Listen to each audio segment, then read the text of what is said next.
Hello and welcome to Vox Olympia book readings. Our reading recordings are made possible by the generous endowment of the B.L. Himavati Literary Arts Foundation and our studios herein.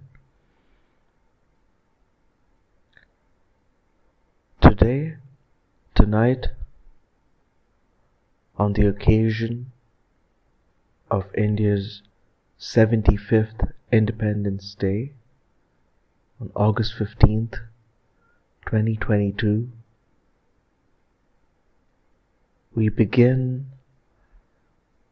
a reading from the book Glimpses of World History by Jawaharlal Nehru. We thank our listeners for tuning in. Vox Olympia audiobooks are made for the benefit of the blind, the reading disabled, children of the world, and everyone else interested in our books. Again, thank you, dear listeners, for tuning in, and Happy Independence Day, India.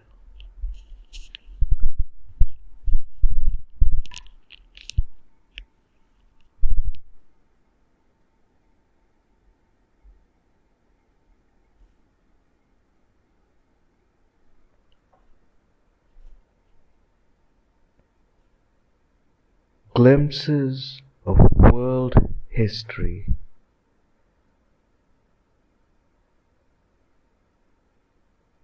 by Jawaharlal Nehru.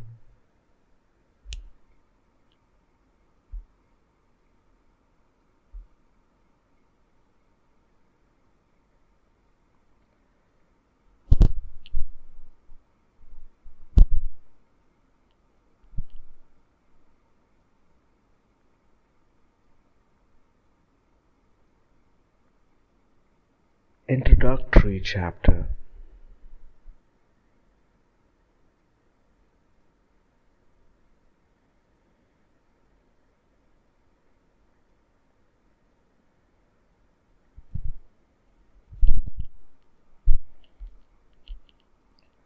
Glimpses of World History by Jawaharlal Nehru.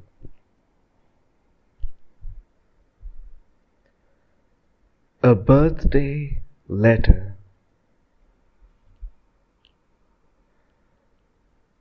For Indira Priyadarshini on her 13th birthday.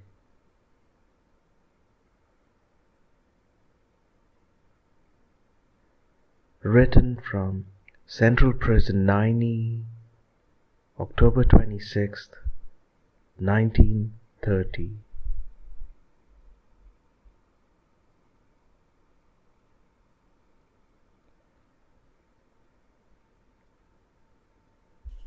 On your birthday, you've been in the habit of receiving presents and good wishes. Good wishes you will still have in full measure. But what present can I send you from Naini prison? My presents cannot be very material or solid. They can only be of the air and of the mind and spirit, such as a good fairy might have bestowed on you. Things that even the high walls of prison cannot stop.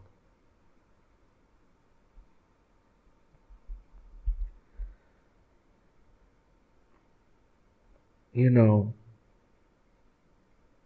how I dislike sermonizing and doling out good advice. When I am tempted to do this, I always think of the story of a very wise man I once read.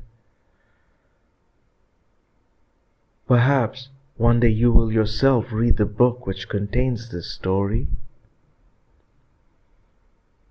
1300 years ago, there came a great traveler from China to India in search of wisdom and knowledge. His name was Yuan Tsang, and over the deserts and mountains of the north he came, braving many dangers, facing and overcoming many obstacles. So great was his thirst for knowledge. And he spent many years in India, learning himself and teaching others, especially at the great university of Nalanda, which existed then near the city that used to be called Pataliputra and is now known as Patna. Yuan Tsang became very learned himself, and he was given the title of Master of the Law of the Buddha, and he journeyed all over India and saw and studied the people that lived in this great country in those far-off days. Later, he wrote a book of his travels, and it is this book which contains the story that comes to my mind. It is about a man from South India who came to Karnasuvarna, which was a city somewhere near modern Bhagalpur in Bihar. And this man, it is written, wore round his waist copper plates, and on his head he carried a lighted torch.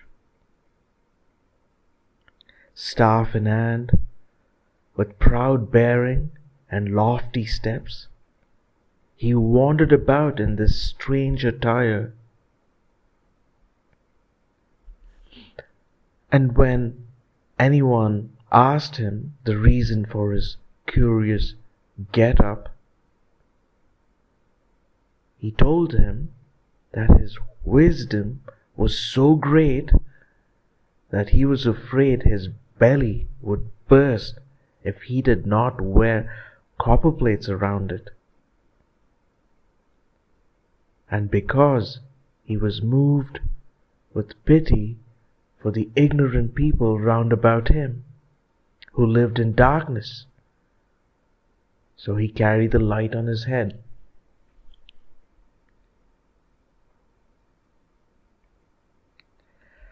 Well, I am quite sure that there is no danger of my ever bursting with too much wisdom, and so there is no need for me to wear copper plates or armor. And in any event, I hope that my wisdom, such of it as I possess, does not live in my belly. Wherever it may reside, there is plenty of room still for more of it, and there is no chance of there being no room left.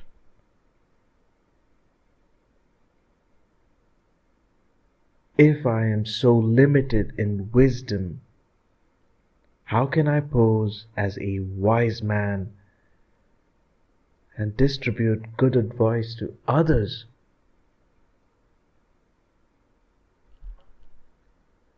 And so I have always thought that the best way to find out what is right and what is not right, and what should be done and what should not be done, is not by giving a sermon, but by talking and discussing.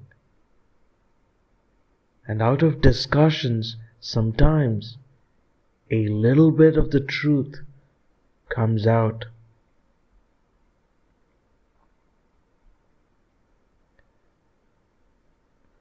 I have liked my talks with you, and we have discussed many things. But the world is wide, and beyond our world lie other wonderful and mysterious worlds.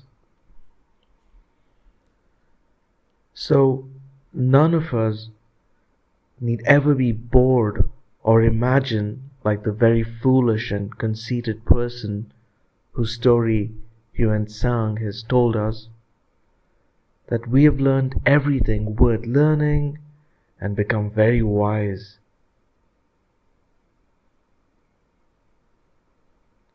And perhaps it is as well that we do not become very wise, for the very wise, if any such there are, must sometimes feel rather sad that there is nothing more to learn. They must miss the joy of discovery and of learning new things, the great adventure that all of us who care to may have.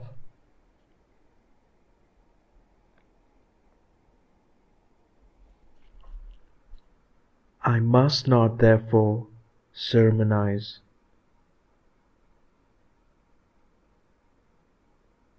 But what am I to do then? A letter can hardly take the place of a talk. At best it is a one-sided affair. So, if I say anything that sounds like good advice, do not take it as if it were a bad pill to swallow.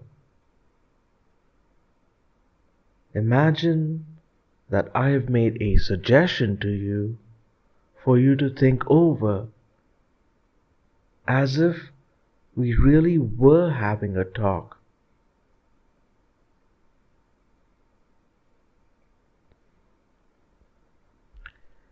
In history, we read of great periods in the life of nations, of great men and women, and great deeds performed. And sometimes, in our dreams and reveries, we imagine ourselves back in those times and doing brave deeds like the heroes and heroines of old.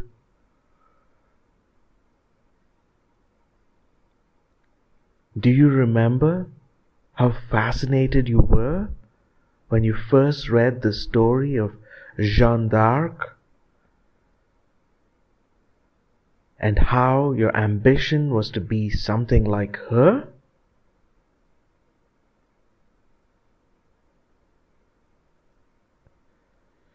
Ordinary men and women are not usually heroic.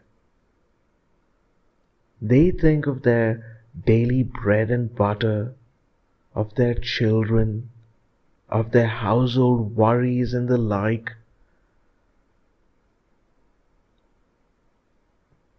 But a time comes when a whole people become full of faith for a great cause, and then even simple, ordinary men and women become heroes, and history becomes stirring and epoch-making. Great leaders have something in them which inspires a whole people and makes them do great deeds.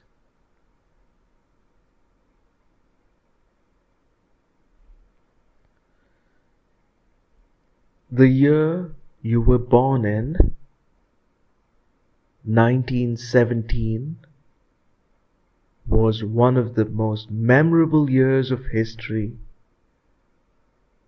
when a great leader, with a heart full of love and sympathy for the poor and suffering, made his people write a noble and never to be forgotten chapter of history.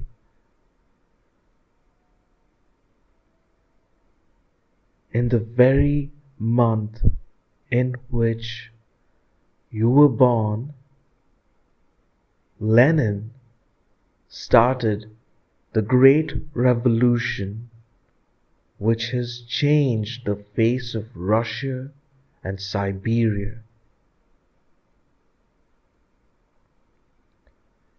And today, in India, another great leader, also full of love for all who suffer and passionately eager to help them, has inspired our people to great endeavor and noble sacrifice, so that they may again be free, and the starving and the poor and the oppressed may have their burdens removed from them.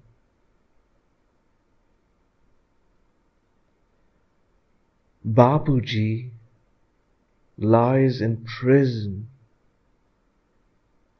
but the magic of his message steals into the hearts of India's millions, and men and women and even little children come out of their little shells and become India's soldiers of freedom.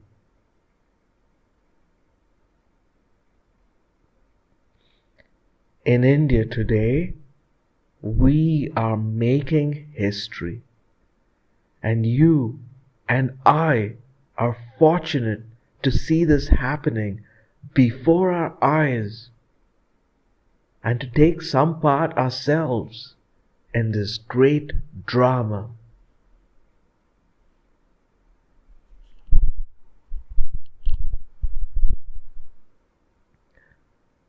How shall we bear ourselves in this great movement?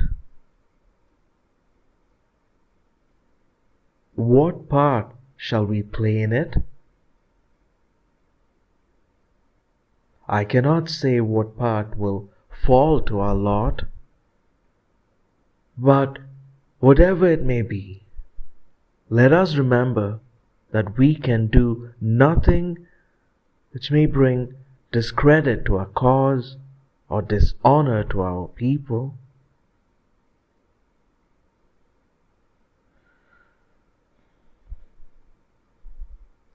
If we are to be India's soldiers, we have India's honor in our keeping, and that honor is a sacred trust.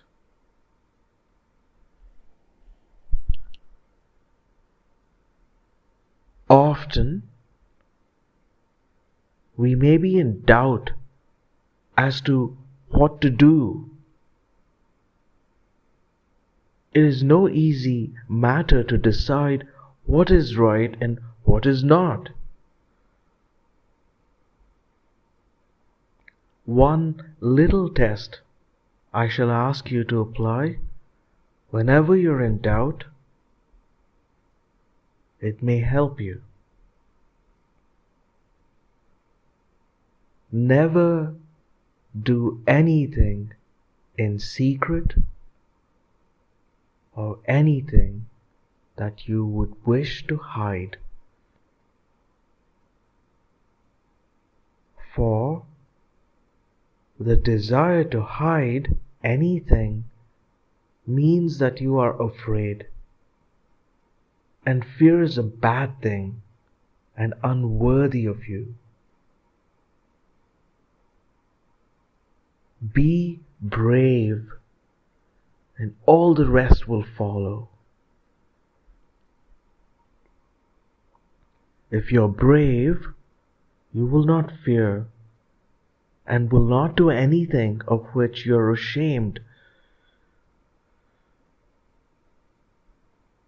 You know that in our great freedom movement under Bapuji's leadership, there is no room for secrecy or hiding. We have nothing to hide. We are not afraid of what we do and what we say. We work in the sun and in the light. Even so, in our private lives, let us make friends with the sun and work in the light and do nothing secretly or furtively. Privacy, of course, we may have and should have, but that is a very different thing from secrecy.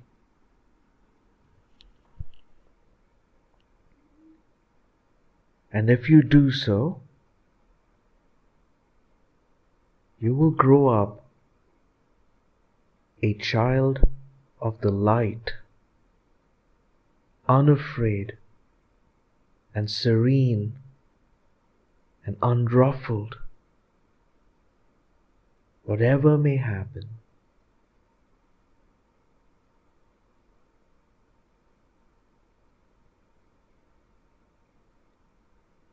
I have written a very long letter to you, and yet there is so much I would like to tell.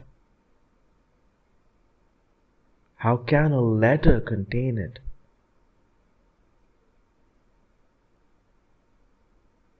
You are fortunate, I have said, in being a witness to this great struggle for freedom that is going on in our country. You are also very fortunate in having a very brave and wonderful little woman for your mummy. And if you're ever in doubt or in trouble, you cannot have a better friend.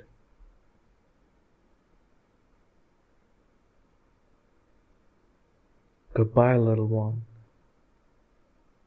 and may you grow up into a brave soldier in India's service. With all my love and good wishes.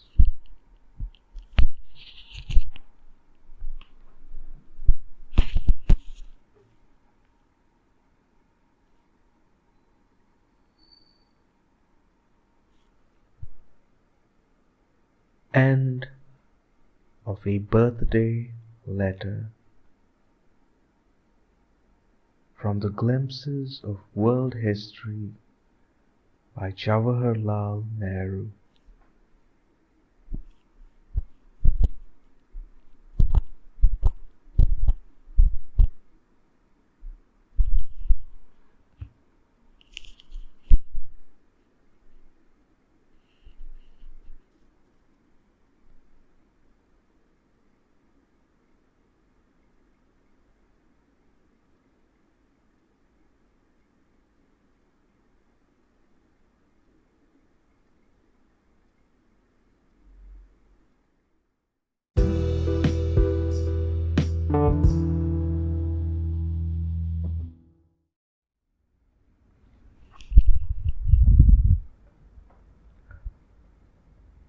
warm welcome. This is a Vox Olympia book reading recordings of the glimpses of world history by Jawaharlal Nehru.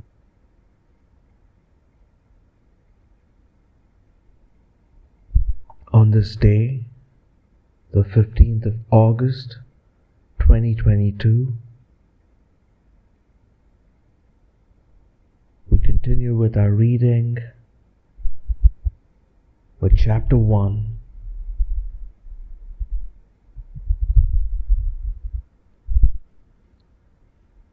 Glimpses of World History, Chapter 1, A New Year's Gift.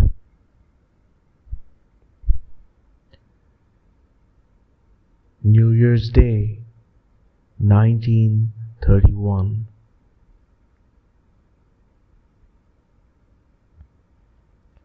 Do you remember the letters I wrote to you more than 2 years ago when you were at Missouri and I was at Allahabad?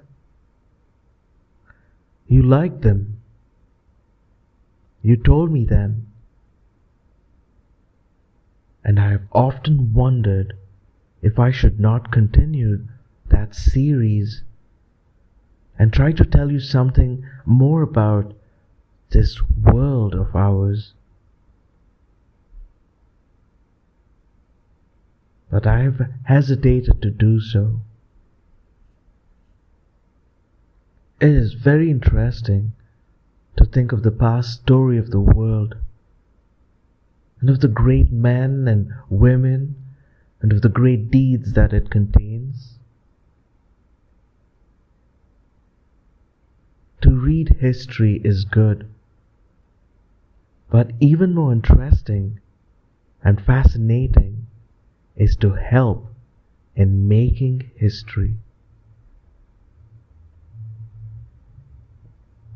And you know that history is being made in our country today. The past of India is a long, long one, lost in the mists of antiquity. It has its sad and unhappy periods, which make us feel ashamed and miserable. But on the whole, it is a splendid past of which we may well be proud and think it with pleasure. And yet today, we have little leisure to think of the past. It is the future that fills our minds, the future we are fashioning, and the present that absorbs all our time and energy.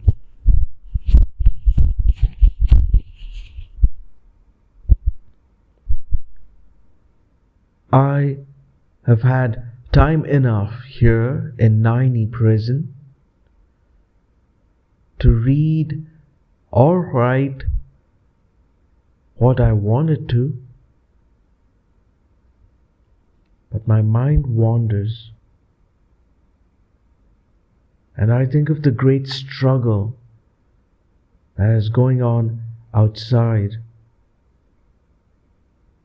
of what others are doing, and what I would do if I were with them. I am too full of the present and the future to think of the past. And yet, I have felt that this was wrong of me. When I cannot take part in the work outside, why should I worry?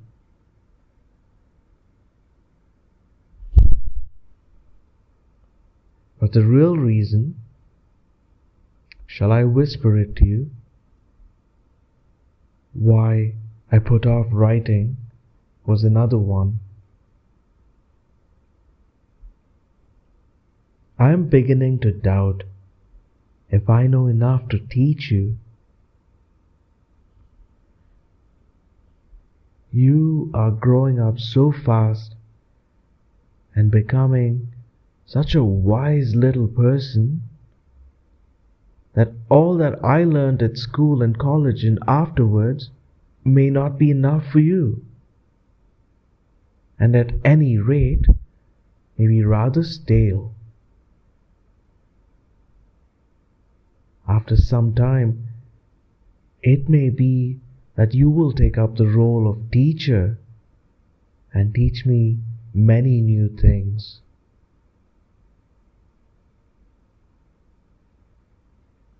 As I told you in the letter I wrote to you on your last birthday, I am not at all like the very wise man who went about with copper plates round about him so that he might not burst with excess of learning.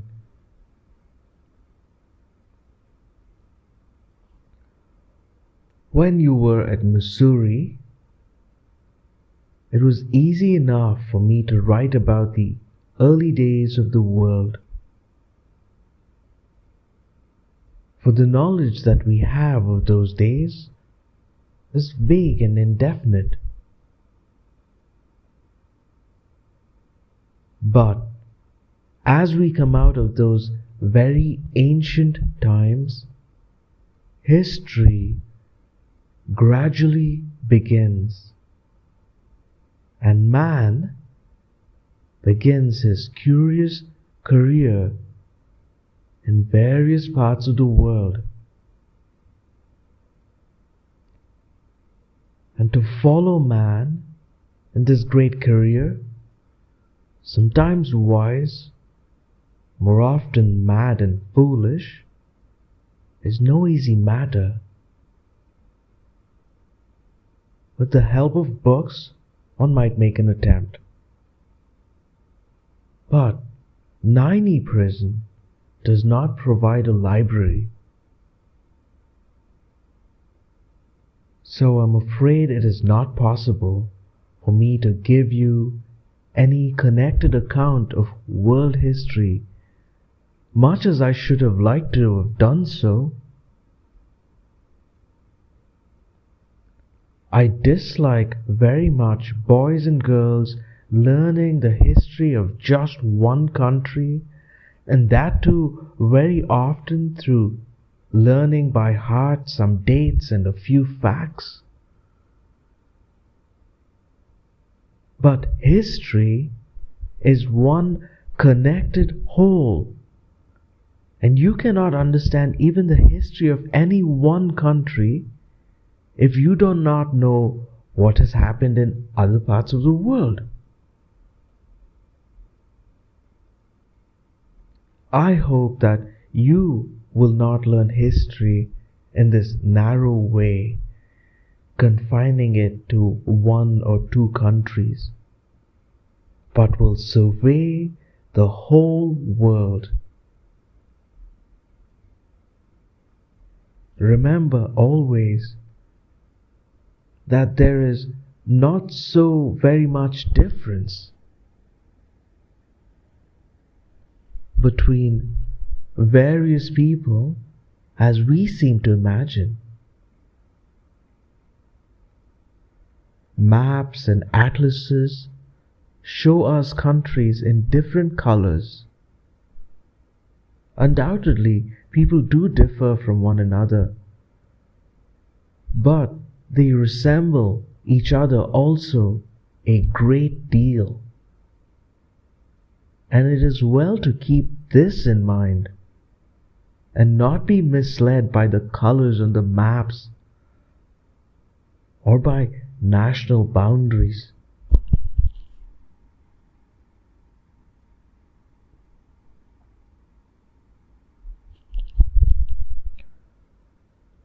I cannot write for you the history of my choice.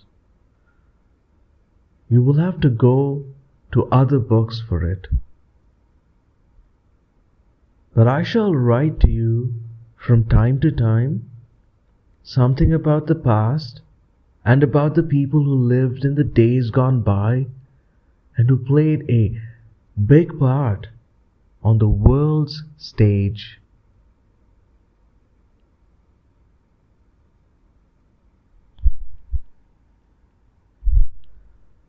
I do not know if my letters will interest you or awaken your curiosity.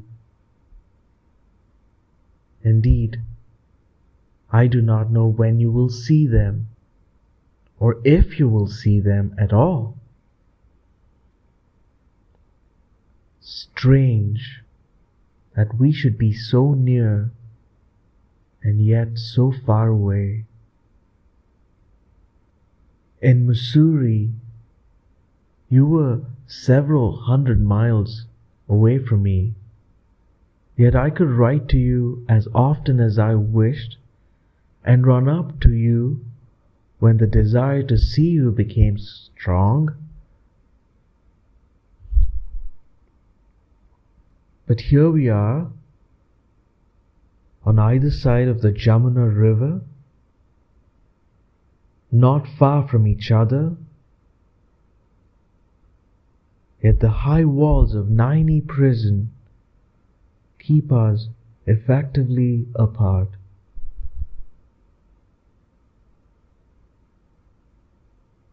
One letter a fortnight I may write, and one letter a fortnight I may receive, and once a fortnight I may have a 20-minute interview. And yet, these restrictions are good. We seldom value anything which we can get cheaply. And I am beginning to believe that a period in prison is a very desirable part of one's education. Fortunately, there are scores of thousands in our country who are having this course today.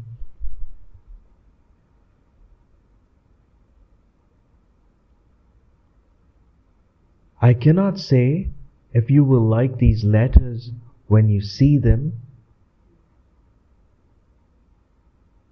but I have decided to write them for my own pleasure. They bring you very near to me, and I feel almost that I've had a talk with you.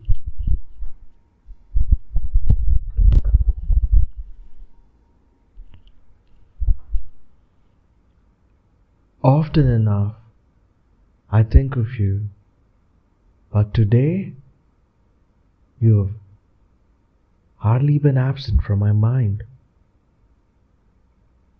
Today is New Year's Day. As I lay in bed very early in the morning, watching the stars, I thought of the great year that was past, with all its hope and anguish and joy, and all the great and gallant deeds performed. And I thought of Bapuji,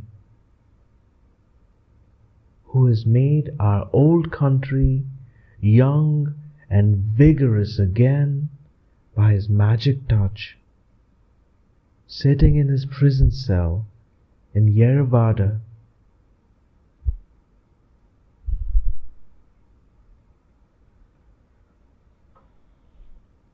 And I thought of Dadu and many others.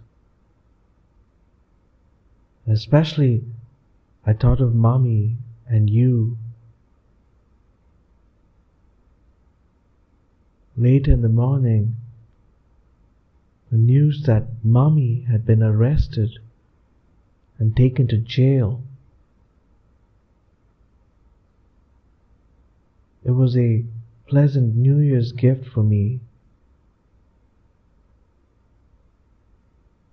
It had long been expected, and I have no doubt that Mommy is thoroughly happy and contented.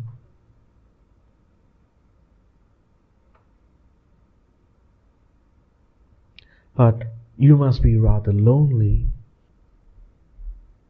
Once a fortnight you may see Mummy, and once a fortnight you may see me, and you will carry our messages to each other. But I shall sit down with pen and paper, and I shall think of you, and then you will silently come near me, and we shall talk of many things. We shall dream of the past and find our way to make the future greater than the past. So, on this New Year's Day, let us resolve that by the time this year also grows old and dies, we shall have brought this bright future dream of ours nearer to the present and given to India's past a shining page of history.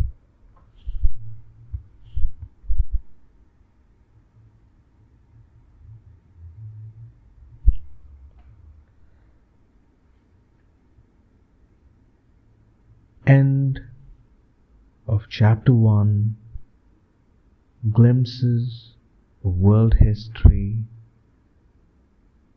book by Jawaharlal Nehru.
Glimpses of World History by Jawaharlal Nehru.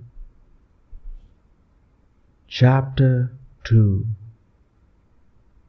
The Lesson of History.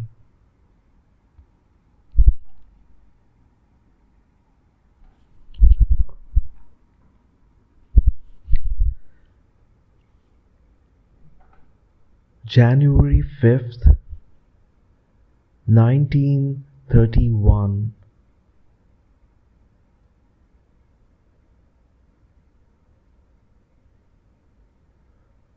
What shall I write to you, my dear?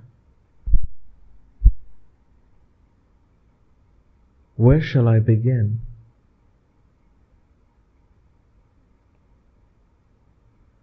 When I think of the past,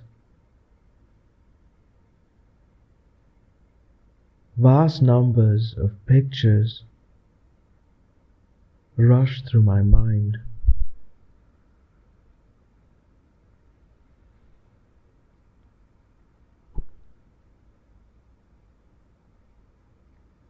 Some of the pictures stay longer than others.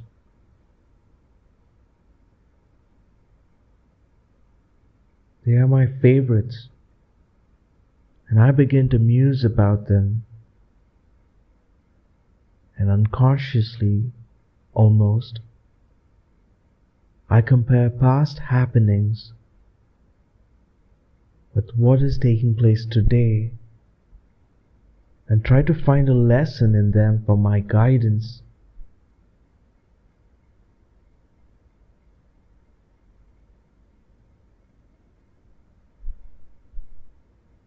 But what a strange jumble is one's mind, full of disconnected thoughts and ill-arranged images, like a gallery with no order in the arrangement of pictures.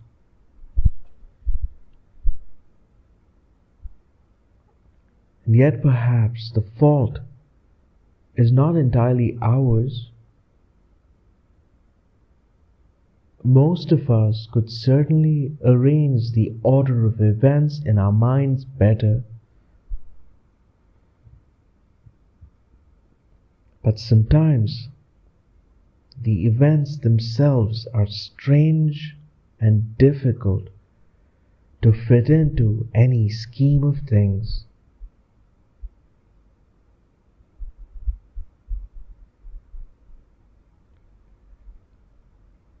I think I wrote to you once that a study of history should teach us how the world has slowly but surely progressed, how the first simple animals gave place to more complicated and advanced animals, how, last of all, came the master animal, man, and how, by force of his intellect, he triumphed over others.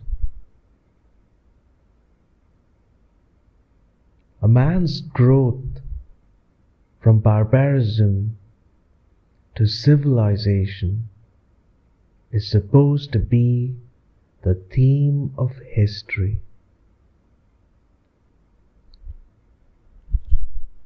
In some of my letters, I have tried to show you how the idea of cooperation or working together has grown, and how our ideal should be to work together for the common good.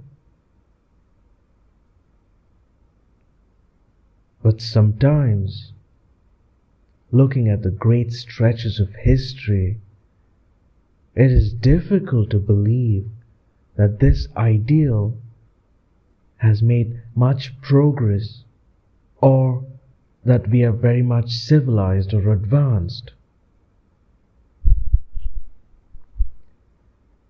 There is enough of want of cooperation today, of one country or people selfishly attacking or oppressing another, of one man exploiting another. If, after millions of years of progress, we are still so backward and imperfect, how much longer will it take us to learn to behave as sensible and reasonable persons?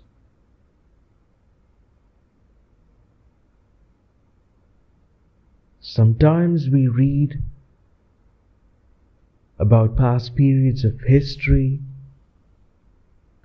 which seem to be better than ours, more cultured and civilized even,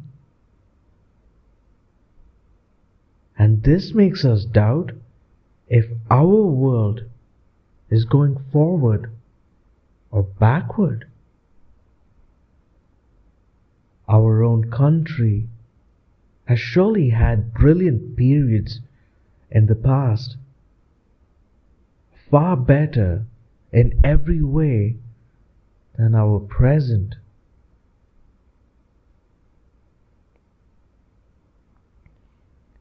It is true that there have been brilliant periods in the past in many countries.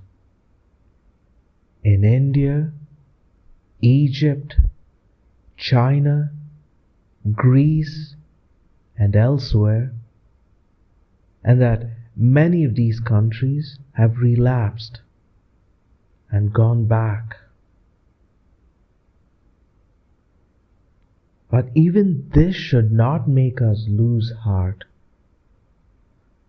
The world is a big place, and the rise and fall of any country for a while may not make much difference to the world at large.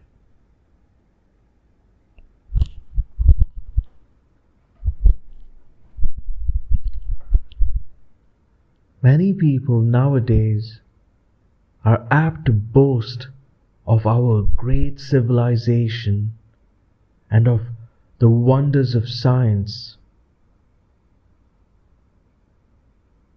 Science has indeed done wonders, and the great men of science are worthy of all respect. But those who boast are seldom the great. And it is well to remember that in many ways man has not made very great progress from other animals.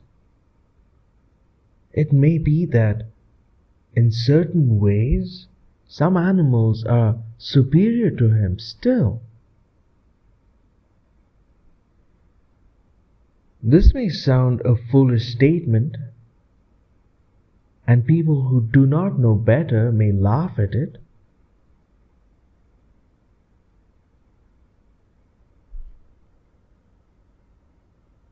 But you have just read Maeterlinck's Life of the Bee, of the white ant and the ant, and you must have wondered at the social organizations of these insects. We look down upon the insects as almost the lowest of the living things, and yet these tiny things have learned the art of cooperation and of sacrifice for the common good far better than man. Ever since I read of the white ant and of its sacrifices for its comrades, I've developed a soft corner in my heart for it.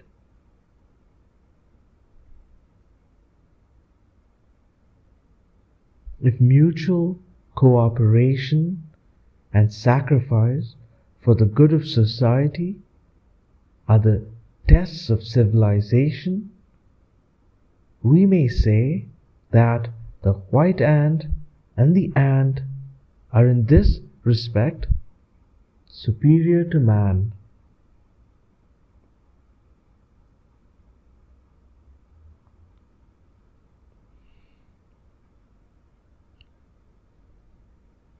In one of our old Sanskrit books, there is a verse which can be translated as follows: For the family, sacrifice the individual. For the community, the family. For the country, the community. For the soul, the whole world.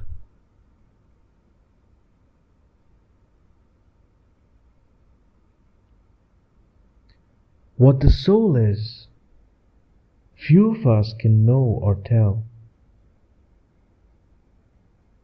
And each one of us can interpret it in a different way. But the lesson this Sanskrit verse teaches us is the same lesson of cooperation and sacrifice for the larger good.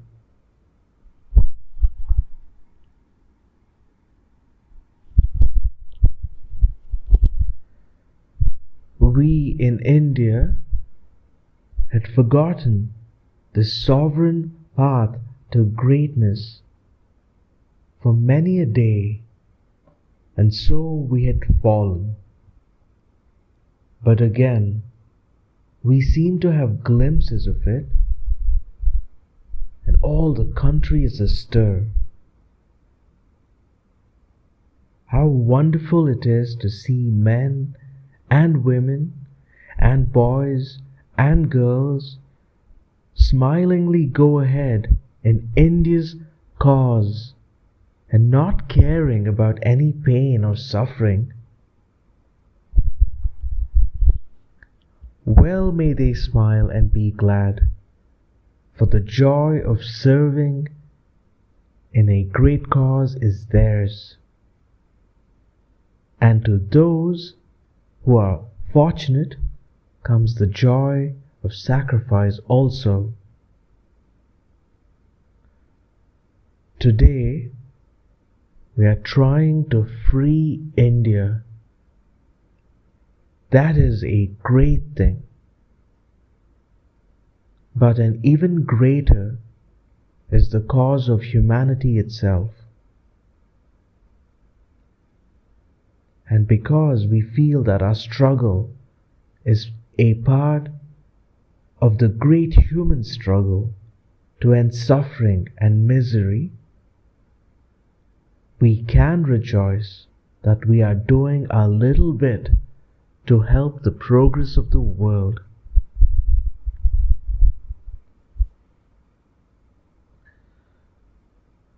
Meanwhile,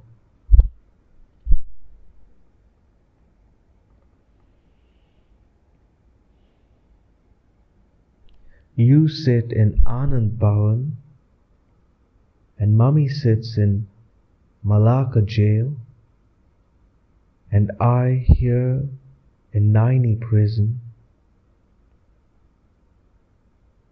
and we miss each other sometimes. Rather badly, do we not?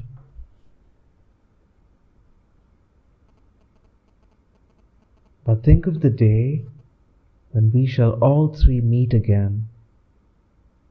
I shall look forward to it, and the thought of it will lighten and cheer up my heart.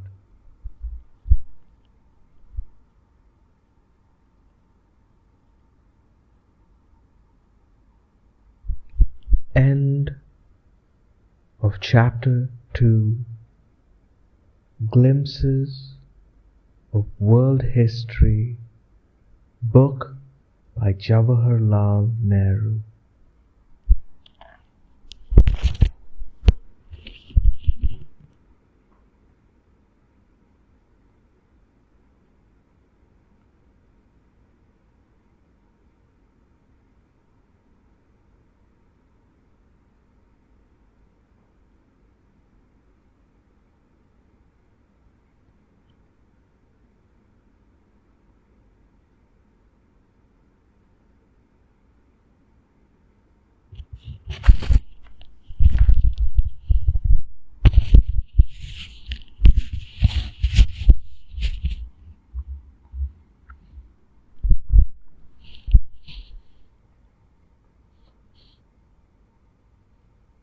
Glimpses of World History,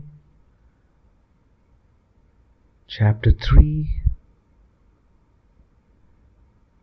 Inqilab Zindabad.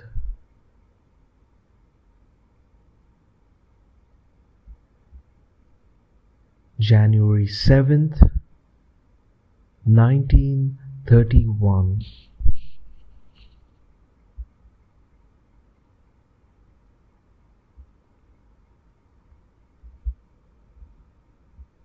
Priyadarshini, dear to the sight, but dearer still when sight is denied.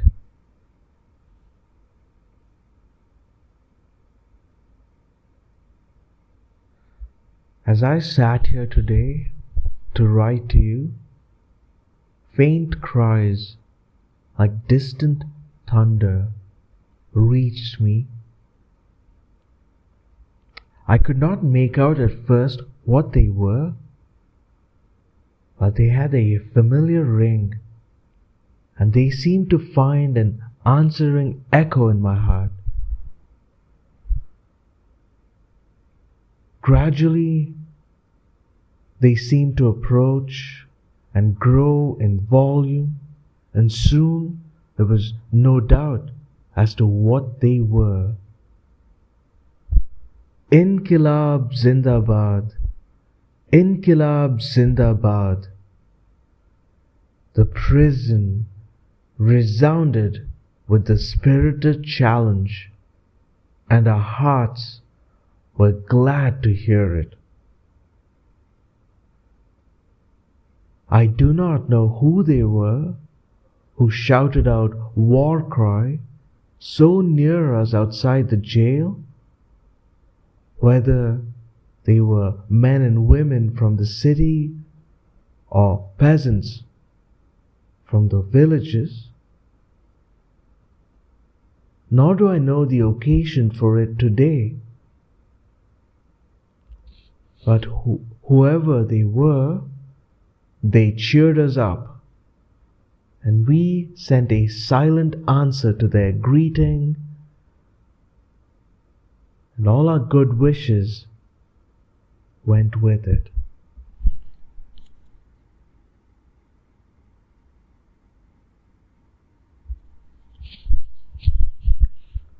Why should we shout Inkilab Zindabad? Why should we want revolution and change? India, of course, wants a big change today. But even after the big change that we all want has come and India is independent, we cannot rest quiescent.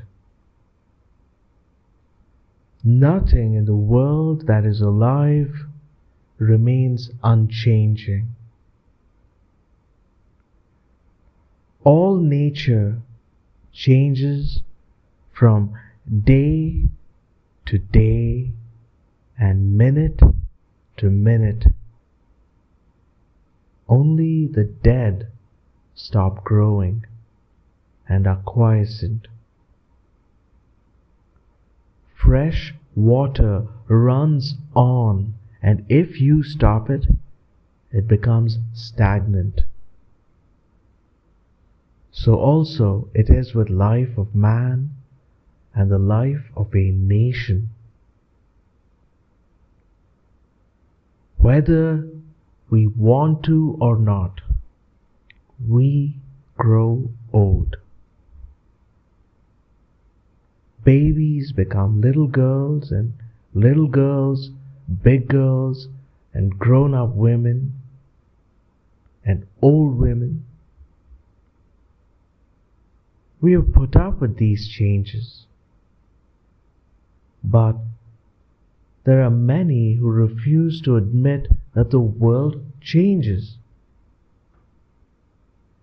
They keep their minds closed and locked up and will not permit any new ideas to come into them. Nothing frightens them so much as the idea of thinking. What is the result? The world moves on in spite of them. And because they and people like them do not adapt themselves to the changing conditions, there are big burst-ups from time to time. Big revolutions take place, like the great French Revolution of 140 years ago, or the Russian Revolution 13 years ago.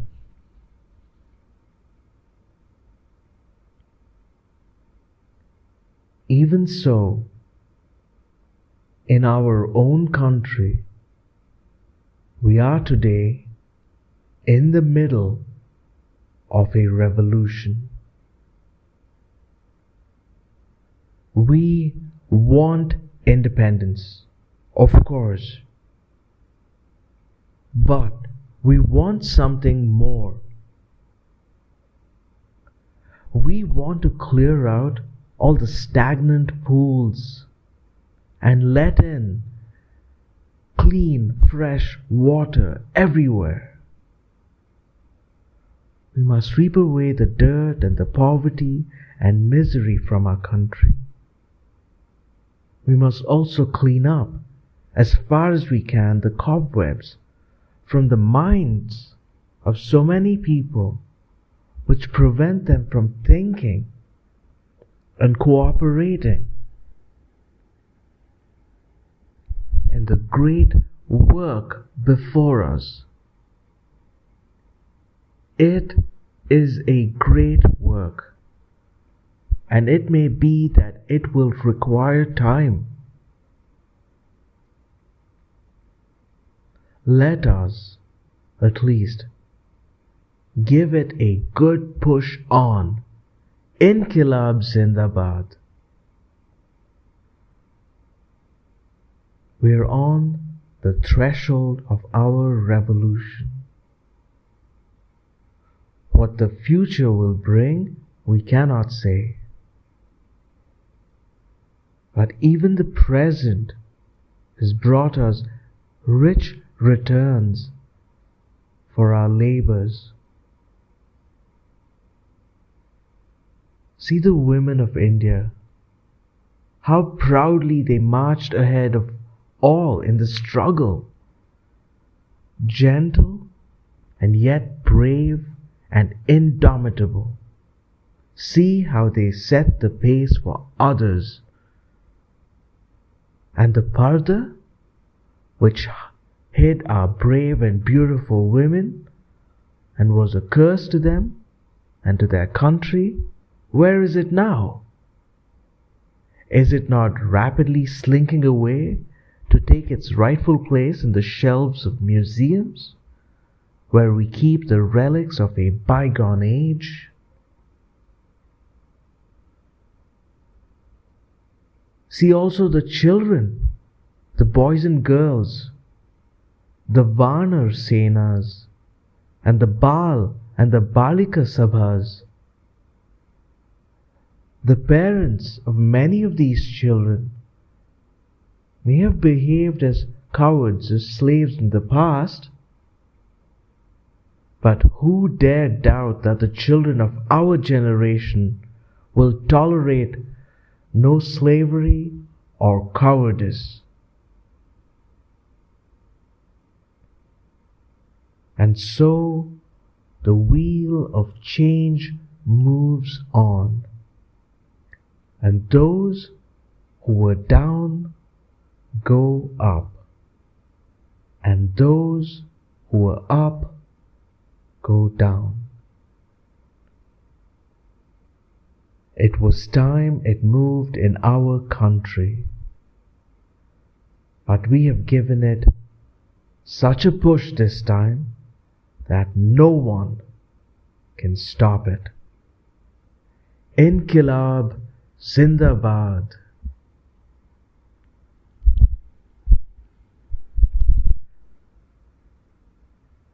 End of chapter 3. Glimpses of World History, book by Jawaharlal Nehru. This is a Vox Olympia book reading recording. Our reading recordings are made possible by the generous endowment of the B.L. Hemavati Literary Arts Foundation and our recording studios herein.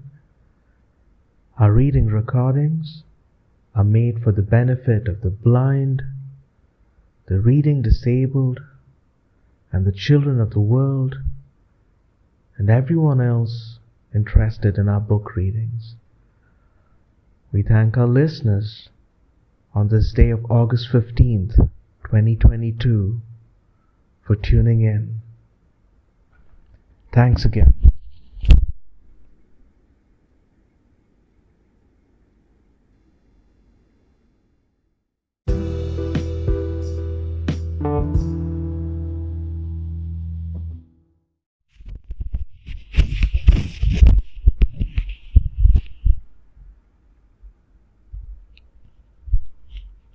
This is a Vox Olympia book reading of the Glimpses of World History by Jawaharlal Nehru.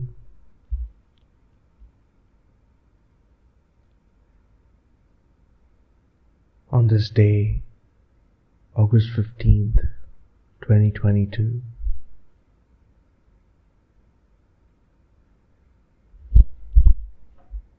Glimpses of World History, Chapter 4, Asia and Europe.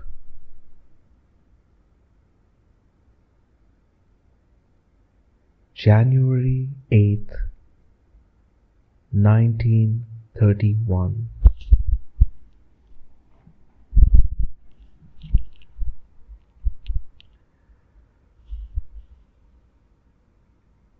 Everything changes continually, I said in my last letter. What is history, indeed, but a record of change? And if there had been few changes in the past, there would have been little of history to write. And if there had been very few changes in the past, there would have been little of history to write. The history we learn in school or college is usually not up to much. I do not know very much about others, but about myself I know that I learned very little in school. I learned a little, very little, of the history of India and a little of the history of England.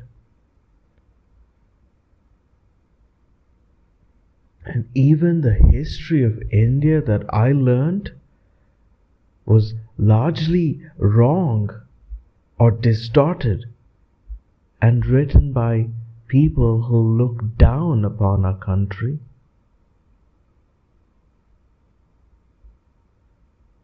Of the history of other countries, I had the vaguest knowledge.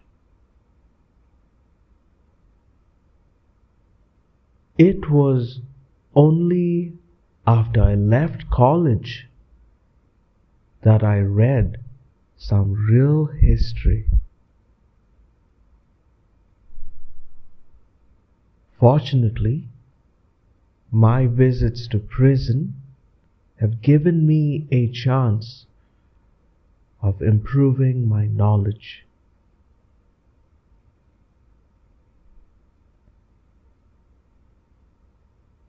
I have written to you in some of my earlier letters about the ancient civilization of India, about the Dravidians and the coming of the Aryans. I have not much written about the days before the Aryans, because I do not know much about them.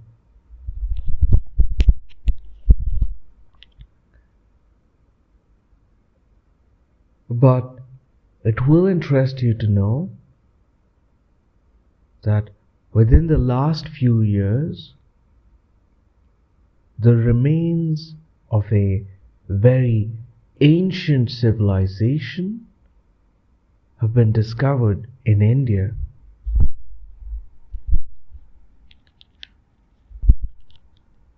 These are in the northwest of India, round about a place called Mohenjo-daro.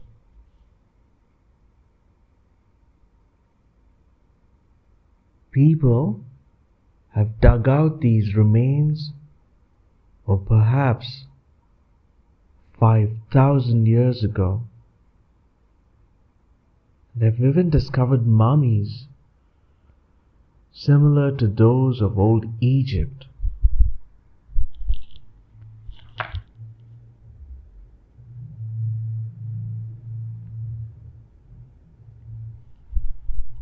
Imagine all this was thousands of years ago, long before the Aryans came.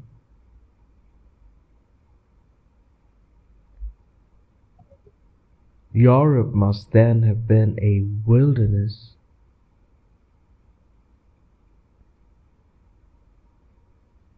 Today, Europe is strong and powerful, and its people consider themselves the most civilized and cultured in the world.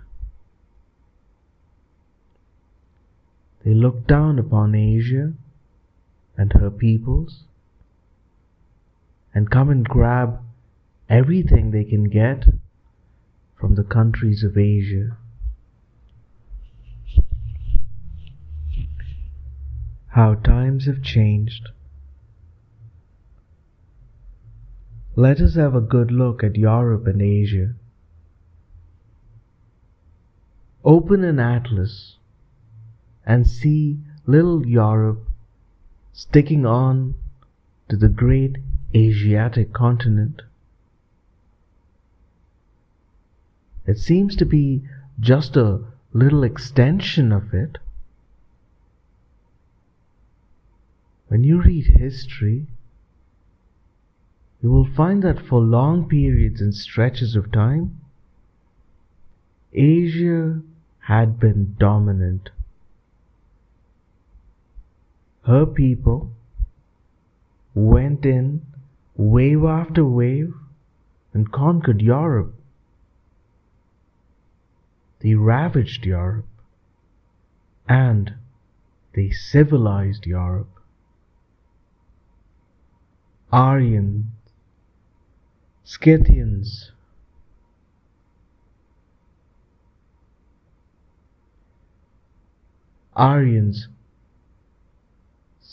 Scythians, Huns, Arabs, Mongols, Turks, they all came from somewhere in Asia and spread out over Asia and Europe.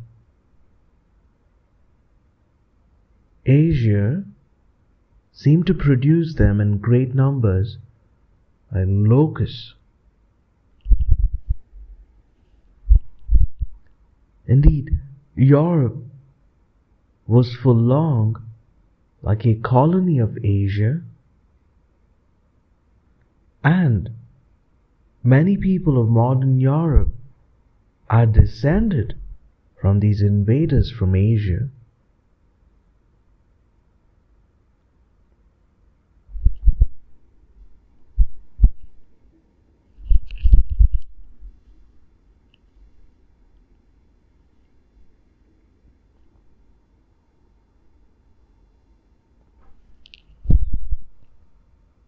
Asia sprawls right across the map like a big lumbering giant. Europe is small. But of course, this does not mean that Asia is great because of her size, or that Europe is not worthy of much attention. Size is the poorest test of a man's or a country's greatness. We know well that Europe, though the smallest of continents, is today great. We know also that many of our countries have had brilliant periods of history. They have produced great men of science who have, by their discoveries and inventions, advanced human civilization tremendously and made life easier for millions of men and women. They have had great writers and thinkers and artists and musicians and men of action. It would be foolish not to recognize the greatness of Europe.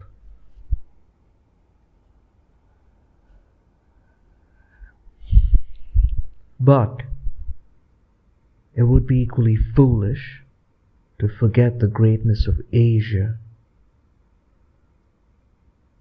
We are apt to be taken in a little by the glitter of Europe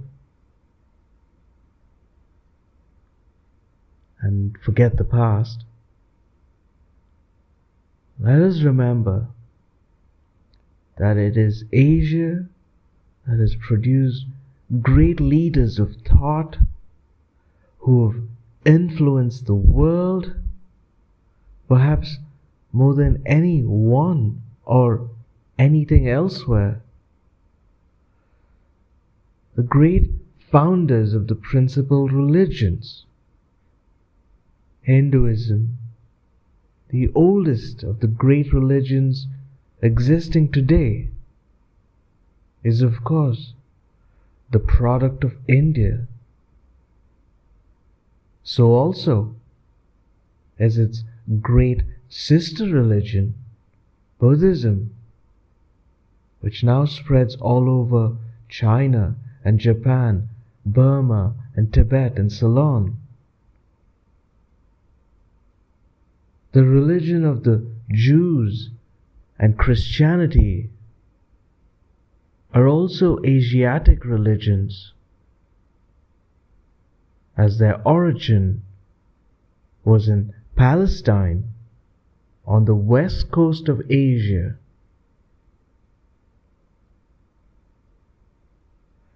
Zoroastrianism, the religion of Parsis, began in Persia. And you know that Muhammad, the prophet of Islam, was born in Mecca in Arabia. Krishna, Buddha, Zoroaster, Christ, Muhammad, and Confucius and Lao Tzu, the great philosophers of China, you could fill pages with the names of great thinkers of Asia. You could also fill the pages with names of great men of action of Asia. And in many other ways I could show you how great and vital was this old continent of ours in the days gone by.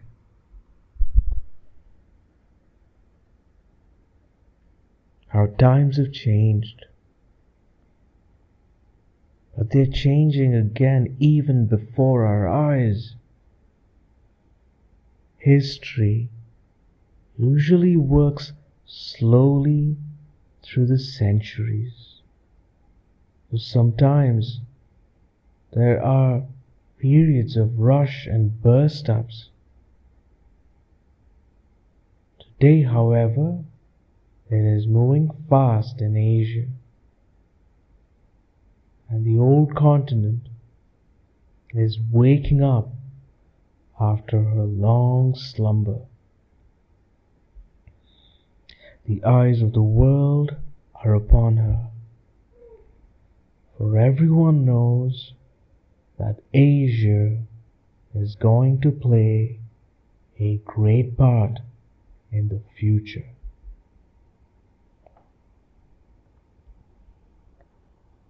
End of chapter 4 of Glimpses of World History.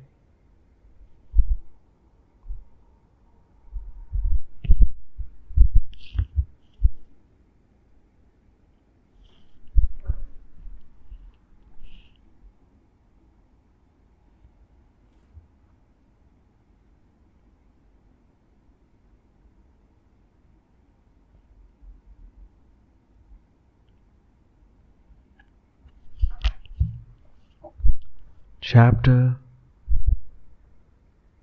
5.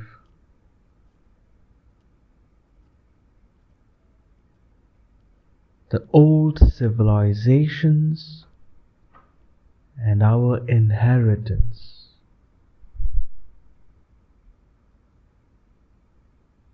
January 9th, 1931.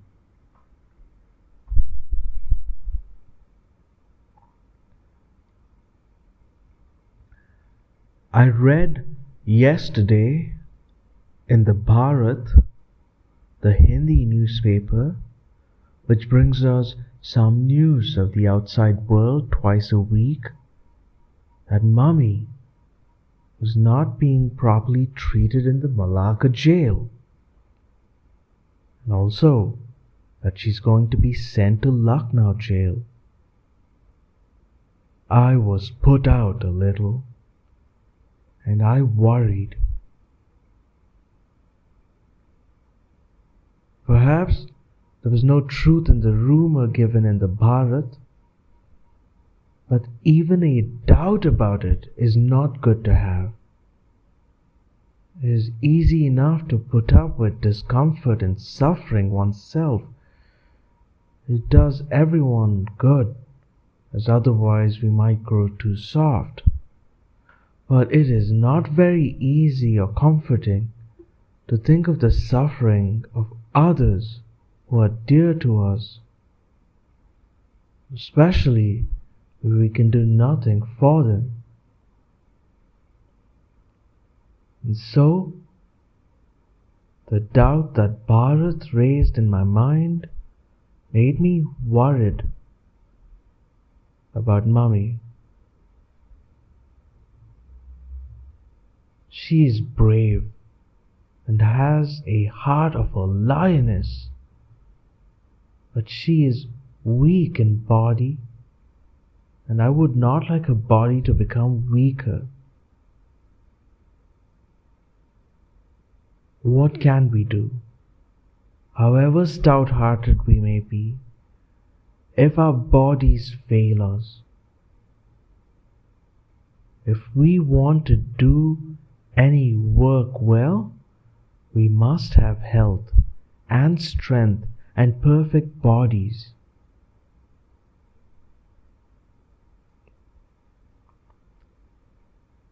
Perhaps it is as well that Mummy is going to be sent to Lucknow.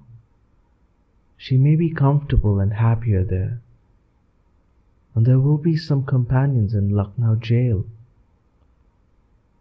Probably she's alone in Malacca. Still, it was pleasant to think that she was not far, just 4 or 5 miles away from our prison. That this is a foolish fancy.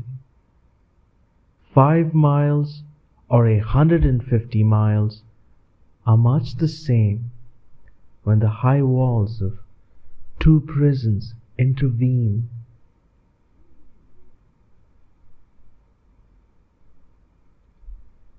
I was so glad to learn today that Dadu had come to Allahabad and that he was better. I was also very pleased to learn that he had gone to see Mummy in Malacca jail. Perhaps with luck, I may see all of you tomorrow. For tomorrow is my interview day, and in jail, the mulaqat ki din is a great day. I have not seen Dadu for nearly 2 months. I shall see him, I hope, and satisfy myself that he is really better. And I shall see you after a long, long fortnight, and you will bring me news of yourself and of Mummy.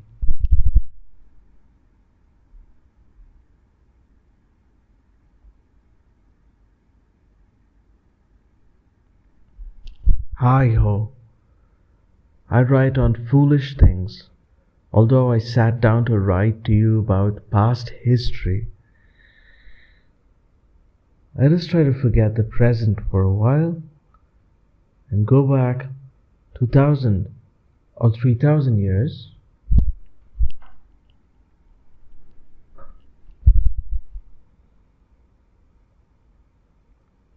Of Egypt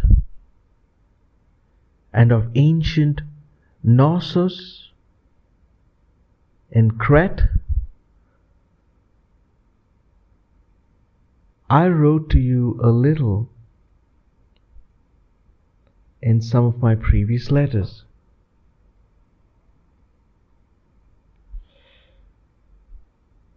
I told you that the ancient civilizations took root in these two countries, as well as in what is now called Iraq or Mesopotamia,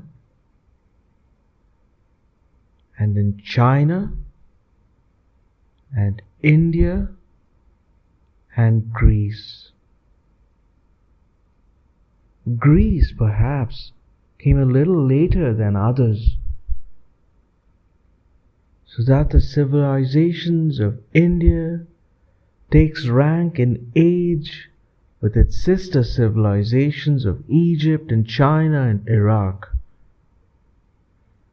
And even ancient Greece is a younger sister of these. What happened to these ancient civilizations? Knossos is no more. Indeed, for nearly 3,000 years, it has been no more. The people of the younger civilization of Greece came and destroyed it. The old civilization of Egypt, after a splendid history lasting for thousands of years, vanished and left no trace behind except the great pyramids and the Sphinx. And the ruins of great temples and mummies and the like.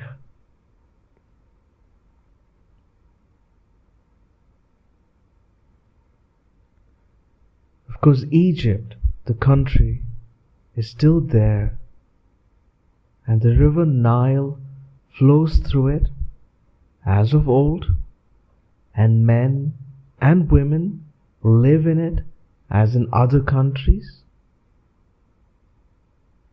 But there is no connecting link between these modern people and the old civilization of their country.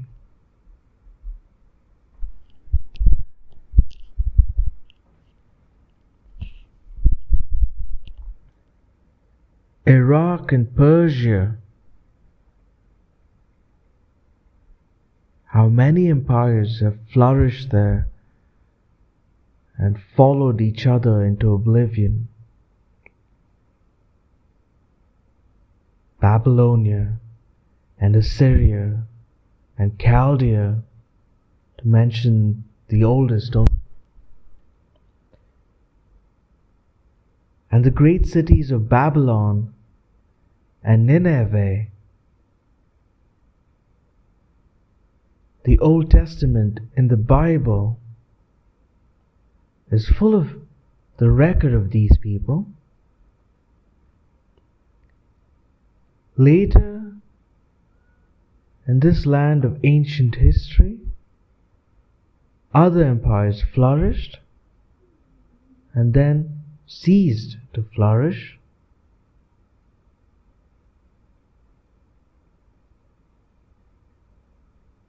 Here was Baghdad, the magic city of the Arabian Nights.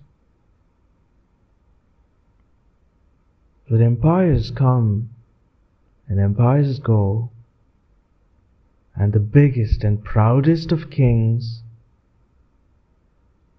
and emperors strut on the world stage for a brief while only. But civilizations endure. In Iraq and Persia, however, the old civilization went utterly, even as the old civilization of Egypt.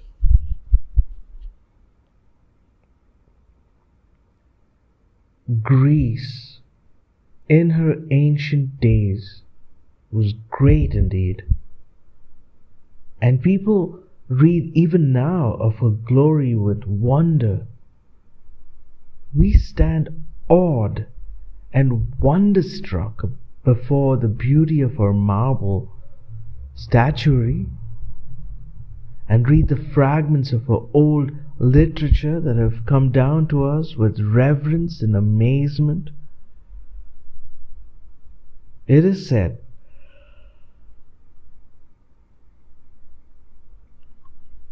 and rightly that modern Europe is in some ways the child of ancient Greece.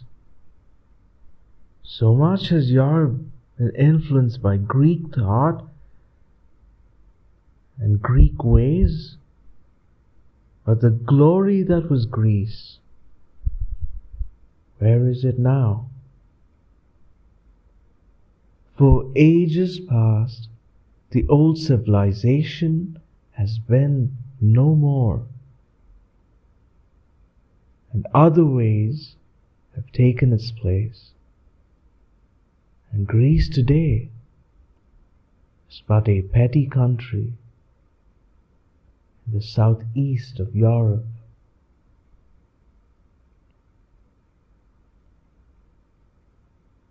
Egypt, Knossos, Iraq, and Greece, they have all gone.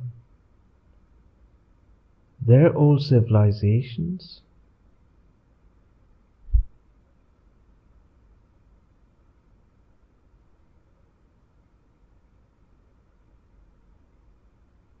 even as Babylon and Nineveh have ceased to exist.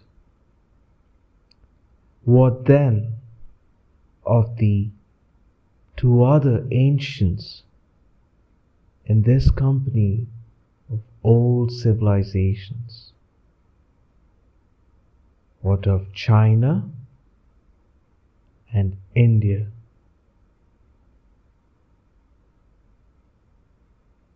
As in other countries, they too have had empire after empire.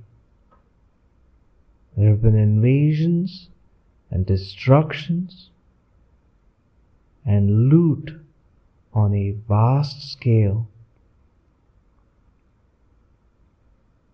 The dynasties of kings have ruled for hundreds of years and then been replaced by others. All this has happened in India and China as elsewhere. But nowhere else apart from India and China has there been a real continuity of civilization. In spite of all the changes and battles and invasions, the thread of ancient civilization has continued to run on in both these countries. It is true that both of them have fallen greatly from their old estate, and that the ancient cultures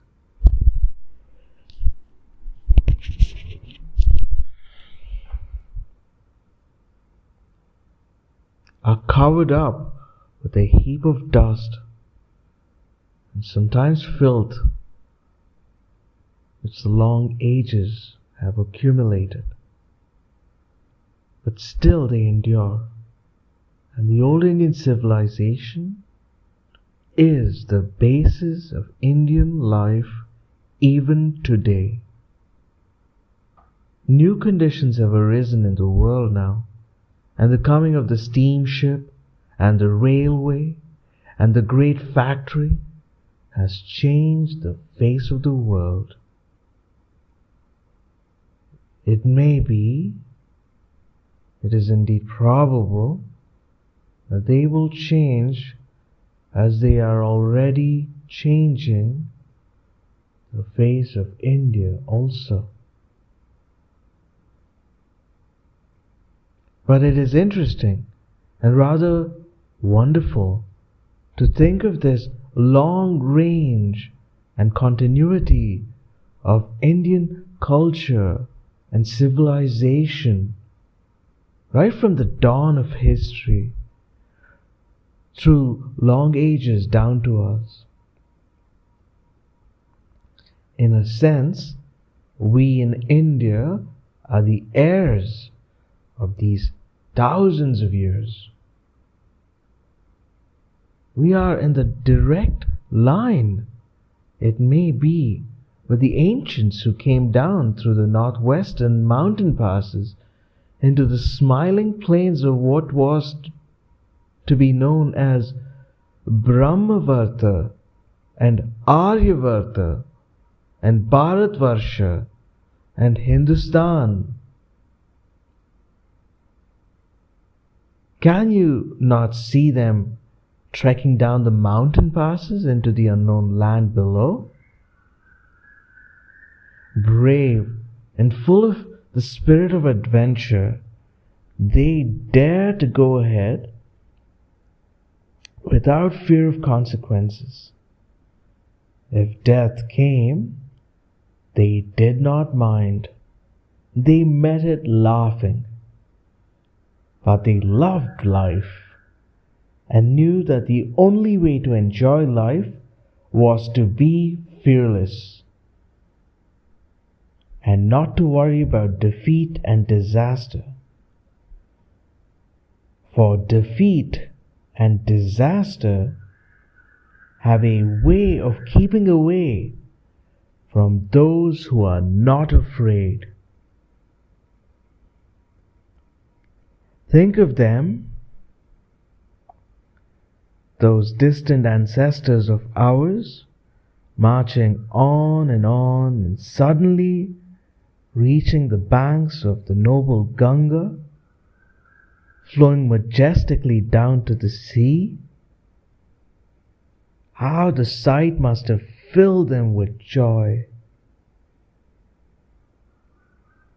And is it any wonder that they bowed down to her and praised her in their rich and melodious language?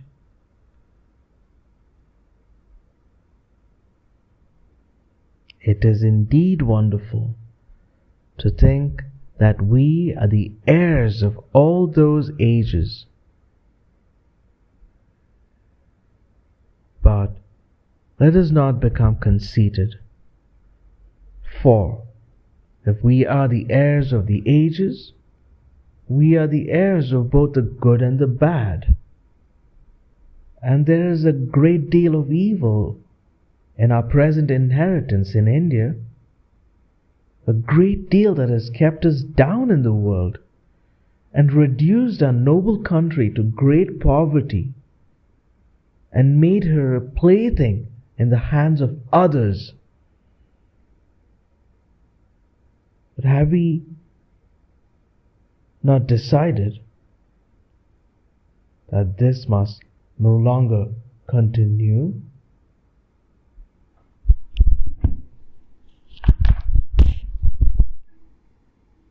End of chapter 5. Glimpses of World History.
Chapter 6.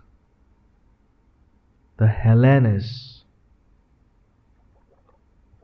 January 10th, 1931.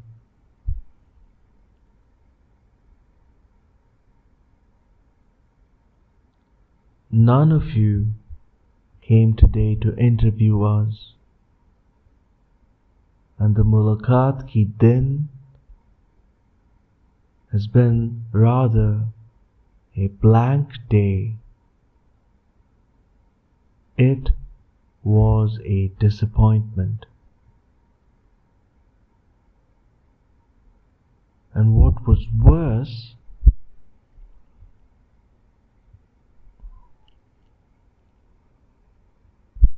was the reason given for the postponement of the interview. We were told that Dadu was not well. More, we could not find out. Well, when I found out the interview was not taking place today, I went to my charka and did some spinning. I find that spinning on the charka and weaving nivar are delightfully soothing. So when in doubt, spin.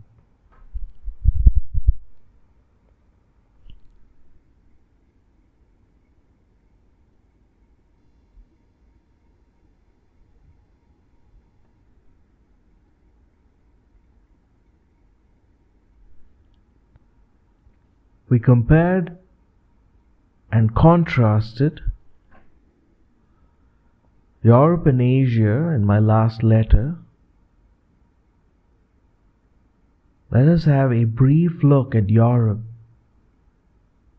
as it is supposed to have been.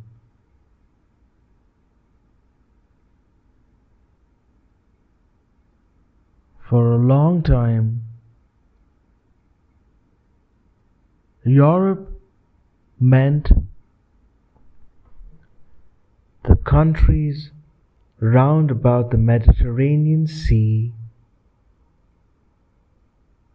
We have no records of the northern countries of Europe in those days. Germany and England and France were supposed by the people of the Mediterranean to be inhabited by wild and barbarous tribes. Indeed, to begin with, civilization is supposed to have been confined to the eastern Mediterranean. As you know, Egypt, which of course is in Africa, not in Europe, and Knossos were the first countries to go ahead. Gradually, the Aryans poured westwards from Asia and invaded Greece and the neighboring countries. These were the Aryan Greeks whom we now know and admire as the ancient Greeks. To begin with, I suppose, they were not very different from the Aryans who perhaps earlier had descended into India. But changes must have crept in, and gradually the two branches of the Aryan race became more and more different. The Indian Aryans were influenced greatly by the still older civilization of India, that of the Dravidians, and perhaps the remains of the civilizations whose ruins we see at the Mohenjo-daro. The Aryans and Dravidians gave much to each other and took much from each other also, and thus built up a common culture for India. In the same way, Aryan Greeks must have been greatly influenced by the older civilizations of Knossos, which they found flourishing in the Grecian homelands. But though influenced by it, they destroyed Knossos and much of its outer civilization also, and on its ruin they built their own civilization. We must remember that the Aryan Greeks, as well as the Aryans, Indians, were in those early days rough and hard fighters. They were vigorous, and they destroyed or absorbed the softer and more civilized people they came across. So, Knossos was destroyed nearly 1,000 years before Christ was born, and the new Greeks established themselves in Greece and the islands round about. They went by sea to the west coast of Asia Minor, to southern Italy and Sicily, and even to the south of France. Marseille in France was founded by them. But perhaps even before they went, there was a Phoenician settlement there. You will remember the Phoenicians, who were a great seafaring people of Asia Minor, who went far and wide in search of trade. They even managed to reach England in those early days, when England was a barbarous country, and the long sea voyage through the Straits of Gibraltar must have been a perilous one.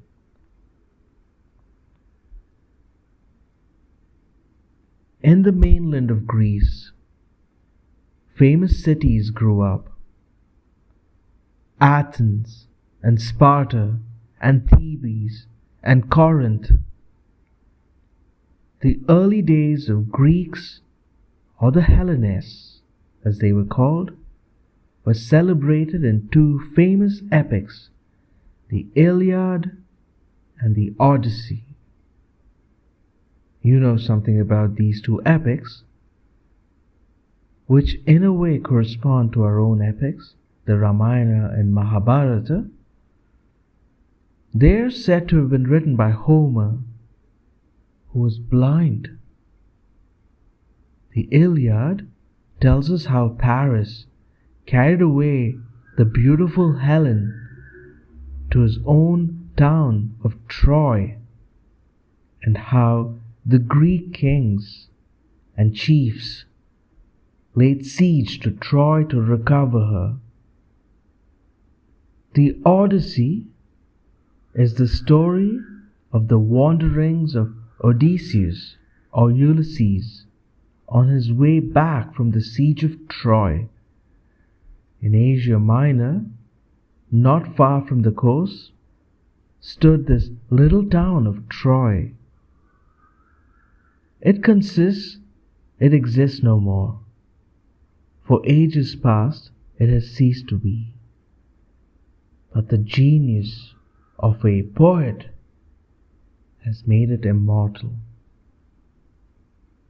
As the Hellenists, all Greeks were growing rapidly to their brief but splendid manhood, it is interesting to notice the quiet birth of another power which was later to conquer and supplant Greece.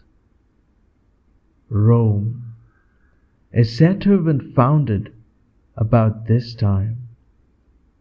For several hundred years, it was not to play an important part on the world stage, but the birth of a great city which was to tower over European world for centuries, and which was to be called the mistress of the world and the eternal city, is worth mentioning.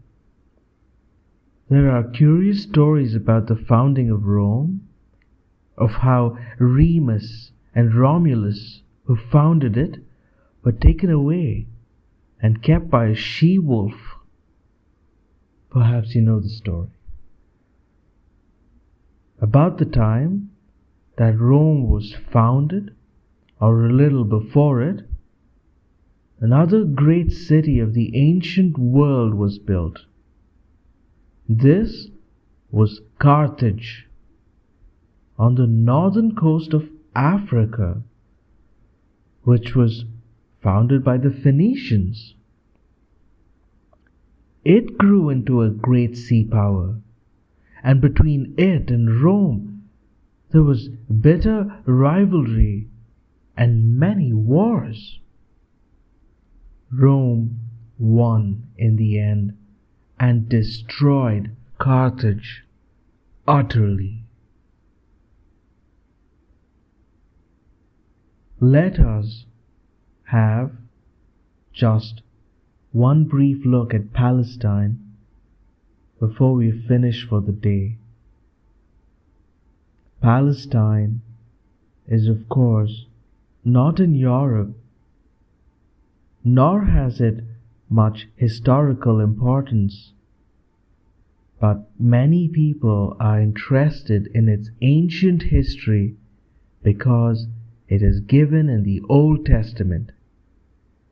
It is the story of some tribes of the Jews who lived in this little land, and of the troubles they had with their big neighbors on either side, Babylonia and Assyria and Egypt.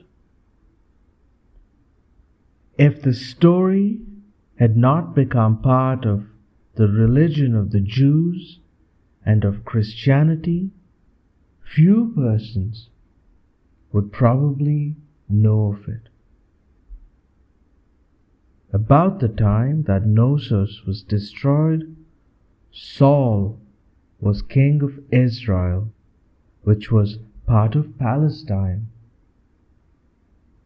Later came David, and then Solomon, who had a great reputation for wisdom.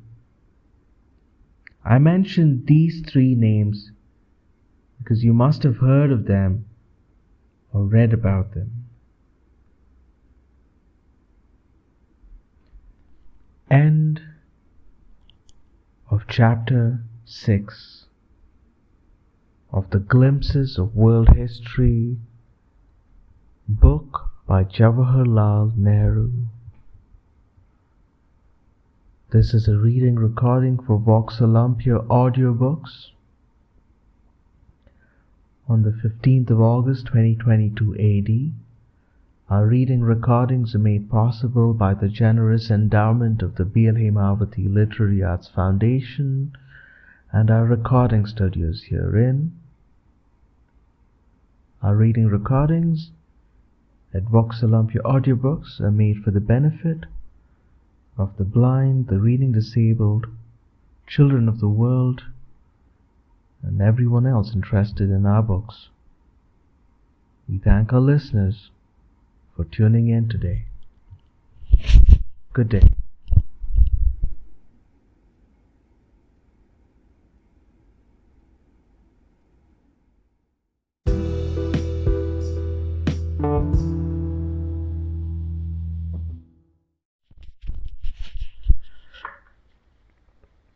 Hello and welcome to Vox Olympia audiobooks.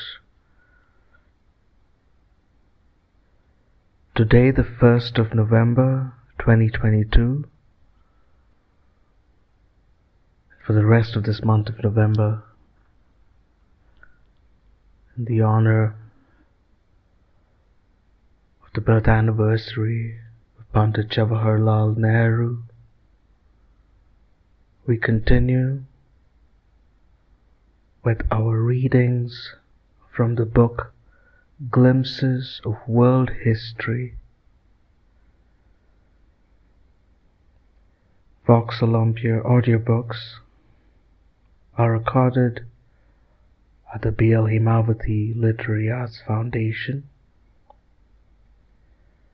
Our audiobooks are made for the benefit of the reading disabled, children of the world, the blind, and everyone else interested in our selection of books.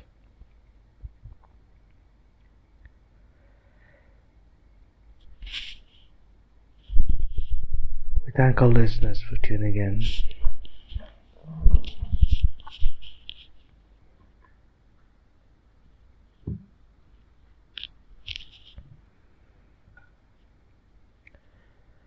Glimpses of World History by Jawaharlal Nehru. Chapter 7.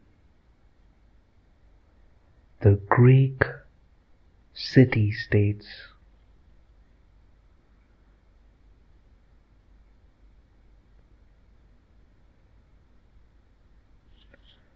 January 11th, 1931.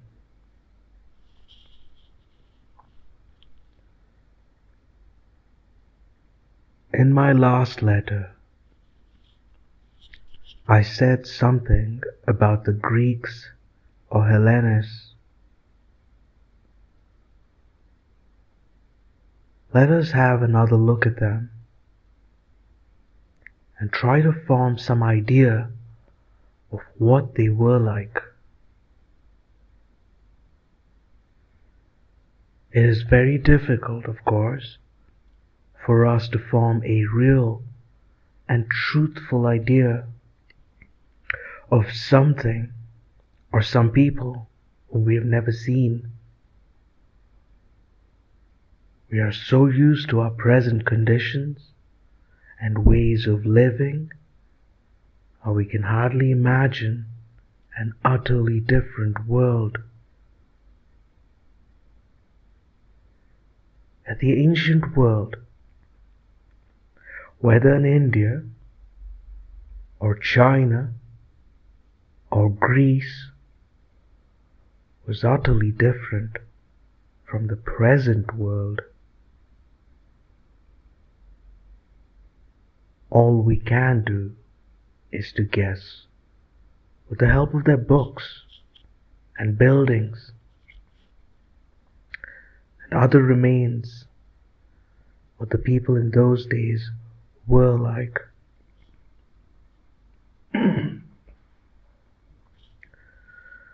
There is one very interesting fact about Greece. The Greeks apparently did not like big kingdoms or empires. They liked little city-states. That is to say, each city was an independent state.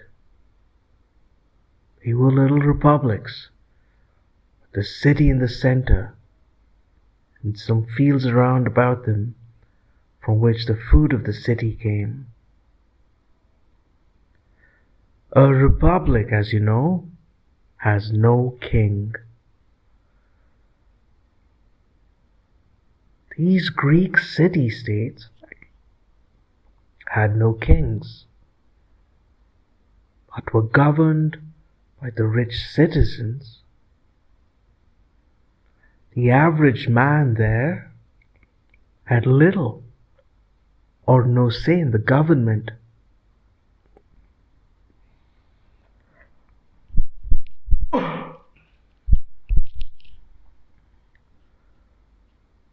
There were many slaves who had no rights in the government, and women also had no rights, so that only a part of the population of the city-states were citizens, and as such could vote on public questions. It was not difficult for these citizens to vote, as all of them could be gathered together in one place. This could only be done because it was a small city-state and not a great big country under one government. Imagine all the voters of India, or even of a province like Bengal or Agra, meeting together. It simply can't be done. This difficulty had to be faced later in other countries, and a solution was found in what is called representative government. This means that instead of all the voters of a country meeting together to decide on a question, they elect their representatives, who meet together and consider public questions relating to the country and make laws for it. In this way, the ordinary voter is supposed to help indirectly in the government of his country.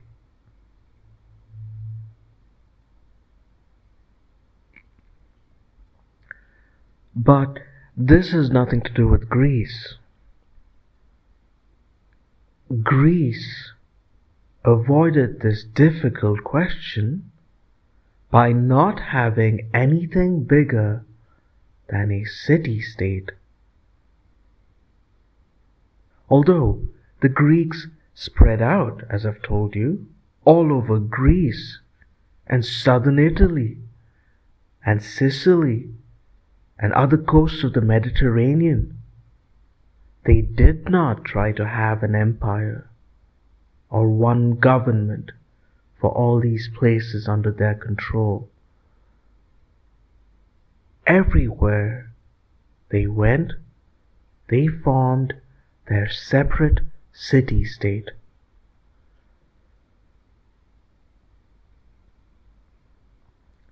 In India also, you will find that in the early days there were small republics or kingdoms rather like the Greek city-state. But apparently they did not last long, and they were absorbed into larger kingdoms.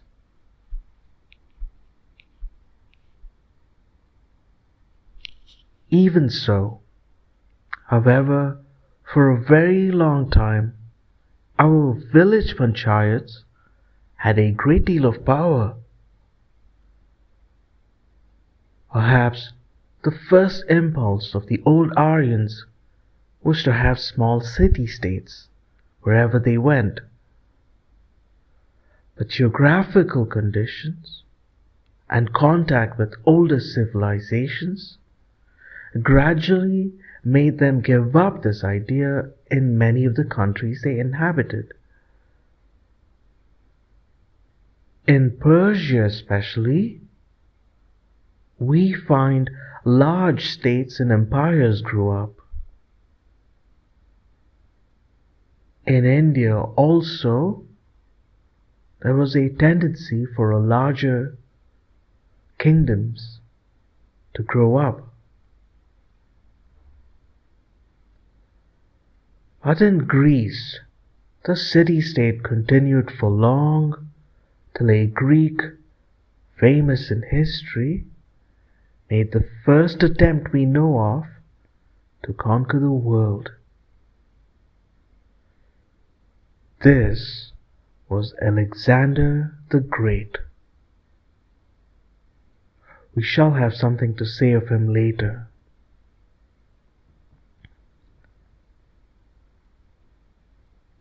So the Greeks refused to join their little city-states together to form a larger state, kingdom or republic. Not only did they keep separate and independent, they were almost always fighting each other.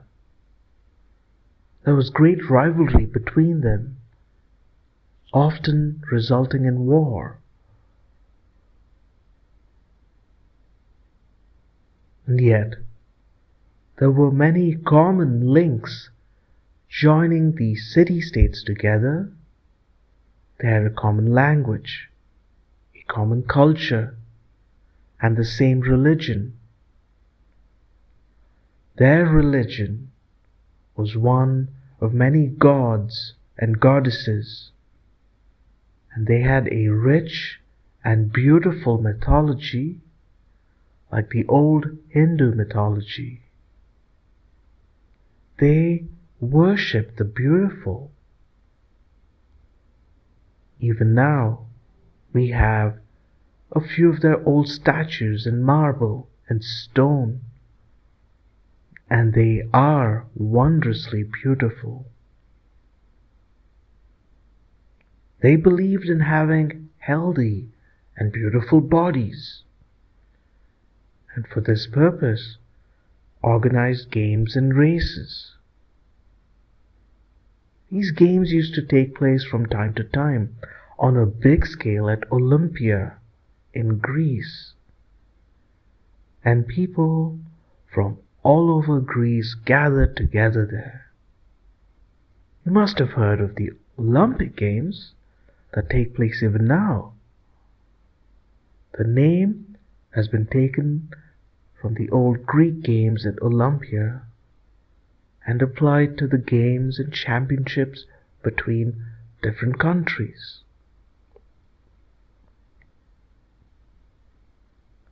So, the Greek city-states lived separately, meeting each other at their games and fighting each other frequently. And a great danger came from outside. However, they united to resist it.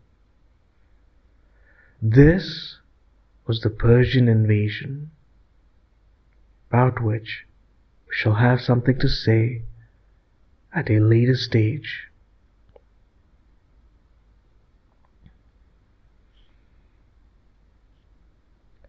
End of chapter 7.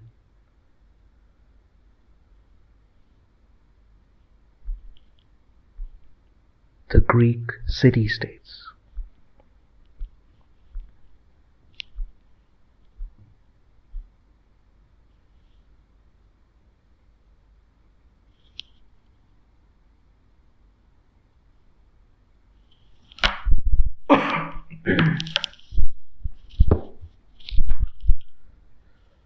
Chapter 8. Empires in Western Asia.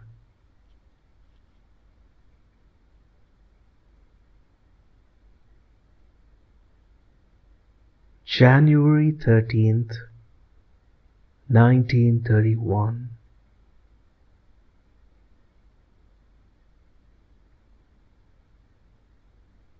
It was good to see you all yesterday,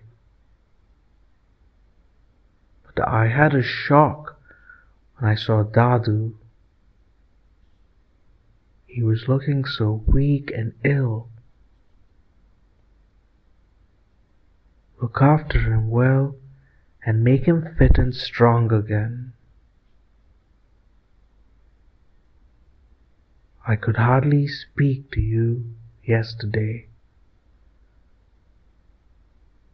What can one do in a short interview? I try to make up for all the interviews and talks we have not had by writing these letters. But they are poor substitutes, and the make-believe does not last long.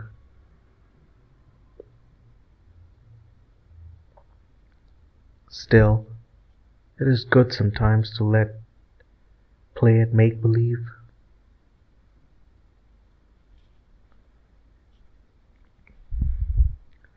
Let us go back to the ancients. We've been with the old Greeks lately. What were the other countries like about this time? We need not trouble ourselves much about the other countries of Europe. We do not, or at any rate I do not, know anything very interesting about them. The climate of Northern Europe had probably been changing, and this must have resulted in new conditions. Long, long ago, you may perhaps remember, it was very cold all over Northern Europe and Northern Asia. This was called the Ice Age, and huge glaciers came right down to Central Europe. Man did not exist then probably, or even if he did, was more animal than human.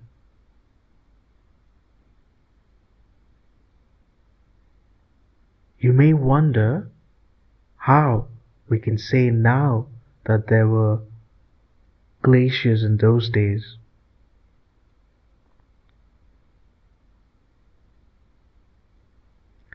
There can, of course, be no record of them in any books, for there were no books or writers of books in those days.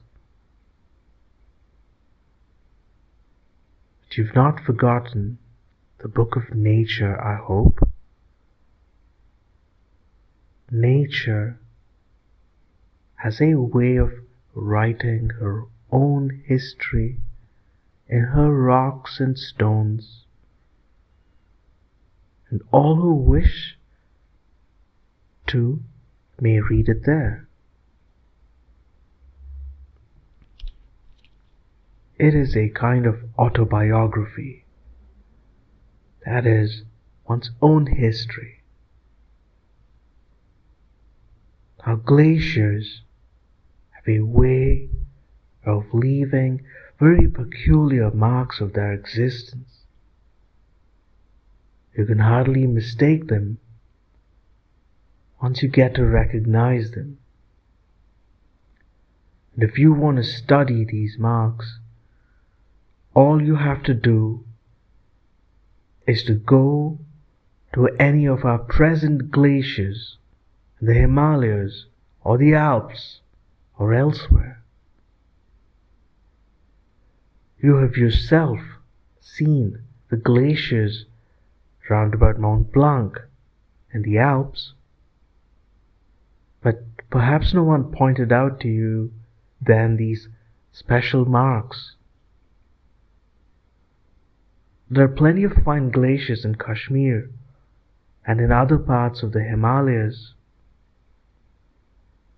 The nearest glacier for us is the Pendari Glacier, which is about a week's march from Almora. I went there once. I was a small boy, much younger than you are now, and I still remember it vividly.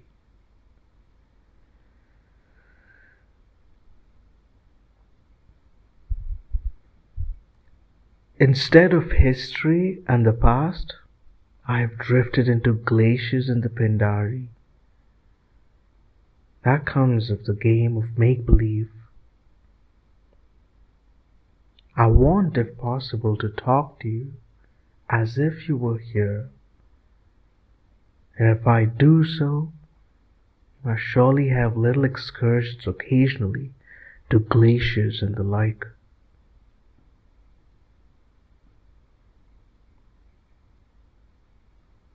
We started discussing glaciers because of my reference to the Ice Age. We can say that the glaciers came down to Central Europe and to England because we still find the peculiar marks of glaciers in these countries. They are to be found in the old rocks, and this makes us think that it must have been very cold all over Central and Northern Europe then. Later, it became warmer, and the glaciers gradually shrank.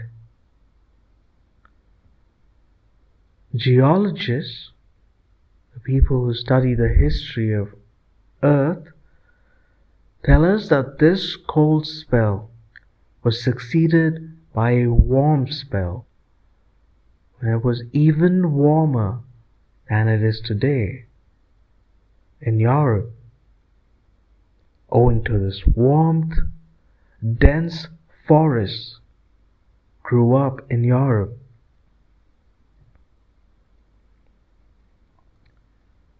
The Aryans, in their wanderings, reached Central Europe also.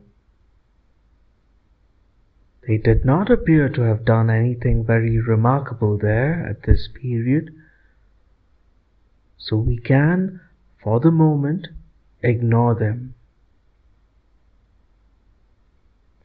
The civilized peoples of Greece and the Mediterranean probably looked upon these people of Central and Northern Europe as barbarians. But these barbarians were living a healthy and warlike life in their forests and villages, and unconsciously preparing themselves for the day when they were to swoop down and topple over the governments of the more civilized people of the South. But this happened long afterwards, and we need not anticipate.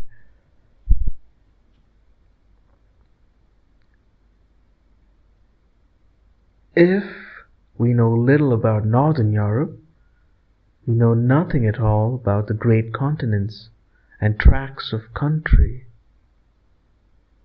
America is supposed to have been discovered by Columbus, but that does not mean, as we are finding out now, the civilized people did not exist there before Columbus went there. But anyhow, we know nothing of America in those early days of which we are speaking. Nor do we know anything about the continent of Africa. Egypt, of course, being excepted. And also the coast of the Mediterranean. Egypt was at this period probably at the decline of a great and ancient civilization.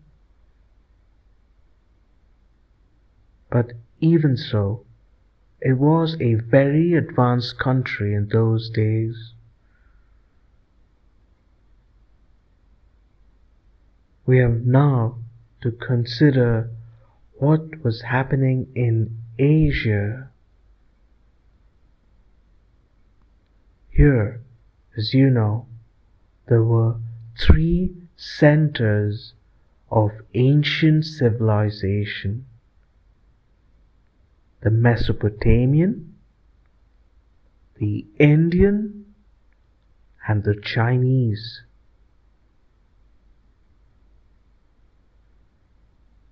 In Mesopotamia and Persia and Asia Minor, empire after empire came and even went in those early days. There was the Assyrian Empire, the Median, the Babylonian, and later the Persian. We need not go into the details of how these empires fought each other or remained at peace for a while side by side or destroyed each other. You will notice the difference between the Greek city-states and the empires of Western Asia. From the very early days, there appears to have been a passion for a great state or empire in these countries.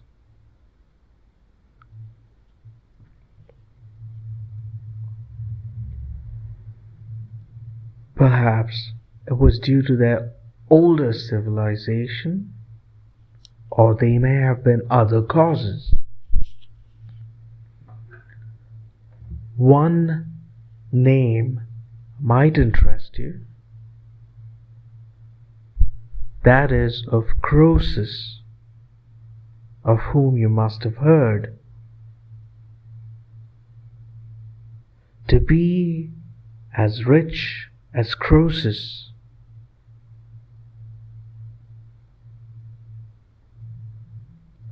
has become a well-known saying in English,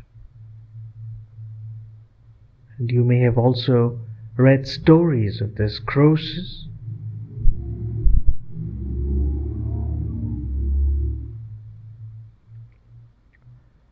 Of how rich and proud he was, and how he was humbled. Croesus was the king of a country called Lydia, which was on the west coast of Asia, where Asia Minor is today. Being a country touching the sea, probably there was a great deal of trade there. In his time, the Persian Empire under Cyrus was growing and becoming powerful. Cyrus and Croesus came into conflict, and Cyrus defeated Croesus. The story of this defeat and how, in his misery, wisdom and sense came to the proud Croesus is told us by a Greek writer of history, Herodotus.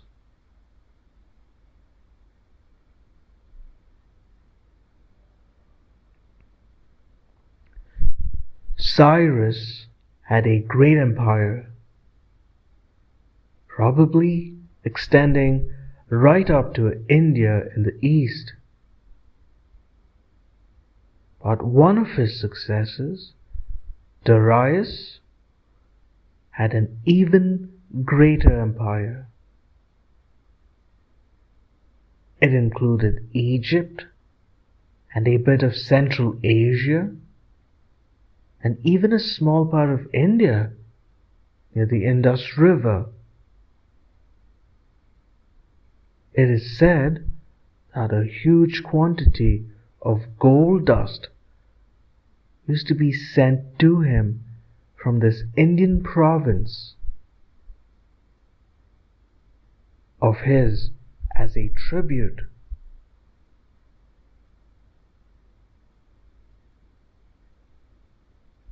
In those days, there must have been gold dust at the Indus River.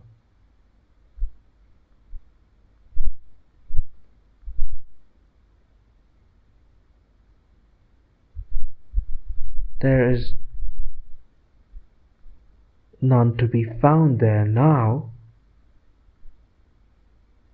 and indeed the country is largely wasteland. This shows how the climate must have changed. As you will read history and think of past conditions and compare them with present conditions, one of the things that will interest you most is the change that has taken place in Central Asia. This was the place from where issued innumerable tribes, hordes of men and women who spread over great distant continents.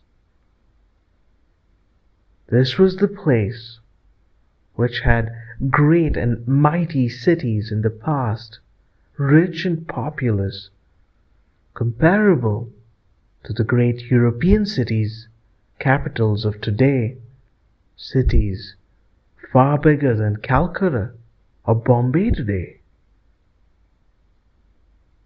There were gardens and greenery everywhere, and the climate was delightfully temperate, neither too cold nor too hot. All this it was, and now for many hundreds of years it has been bare, inhospitable country, almost a desert. Some of the great cities of the past still linger on. Samarkand and Bukhara, their very names bring up hosts of memories, but they are ghosts of their former selves. But I am again anticipating, in the ancient days, which were considering there was no Samarkand or Bukhara, all this was to come. The veil of the future hid it, and the greatness and the fall of Central Asia were still to be.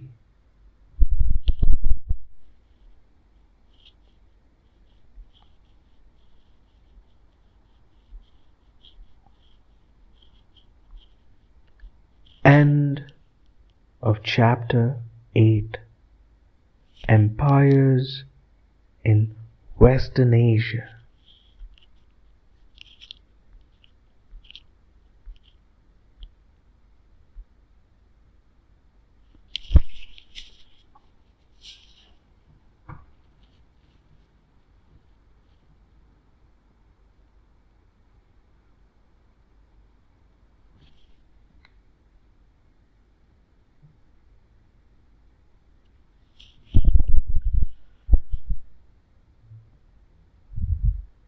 Chapter 9.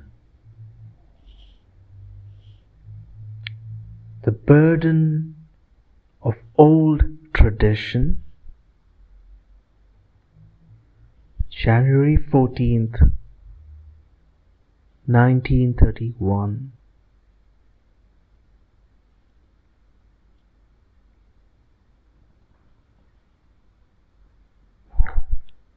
I have developed strange habits in prison. One of these is the habit of getting up very early, earlier even than the dawn.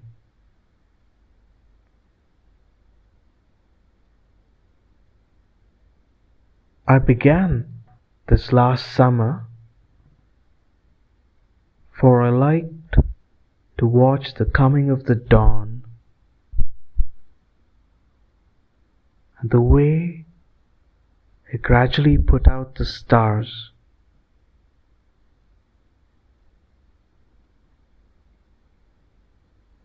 Have you ever seen the moonlight before the dawn and the slow change to day? Often I have watched this contest between the moonlight and the dawn, which the dawn always wins. The strange half-light. It is difficult to say for some time whether it is the moonlight or the light of the coming day.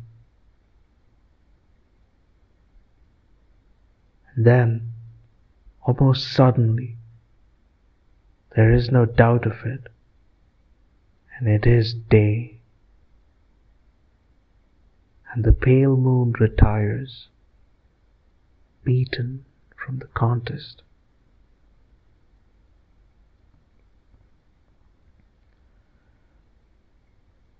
According to my habit, I got up today when the stars were still out,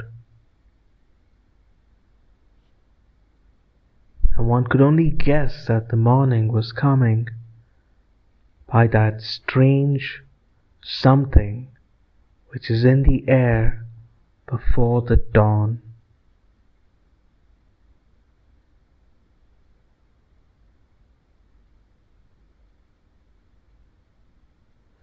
And as I sat reading, the calm of the early morning was broken by distant voices and rumblings, ever growing stronger. I remembered that it was the Sankranti day, the first big day of the Magh Mela, and the pilgrims were marching in their thousands for their morning dip at the Sangam, where the Ganga meets the Jamuna, and the invisible Saraswati is also supposed to join them.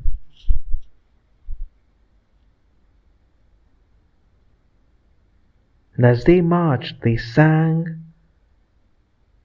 and sometimes cheered Mother Ganga,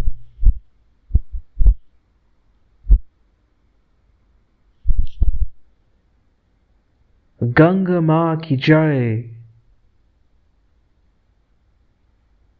And their voices reached me over the walls of Naini prison.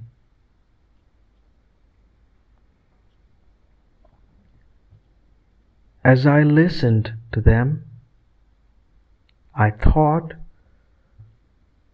of the power of faith which drew these vast numbers to the river and made them forget for a while their poverty and misery. And I thought how year after year, for how many hundreds or thousands of years, the pilgrims had marched to the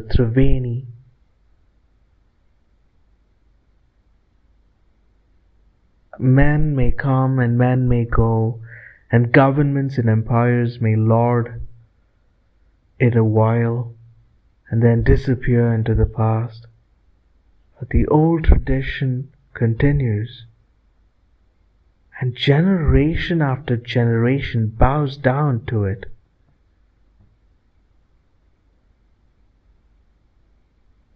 Tradition has much of good in it, but sometimes it becomes a terrible burden which makes it difficult for us to move forward.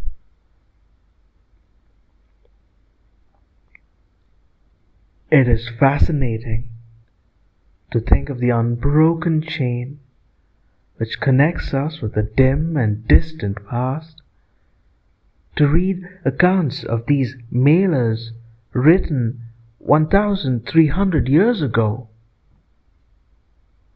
And the mailer was an old tradition even then. But this chain has a way of clinging on to us when we want to move on, and of making us almost prisoners in the grip of this tradition. We shall have to keep many of the links with our past, but we shall also have to break through the prisons of tradition where it prevents us from our onward march.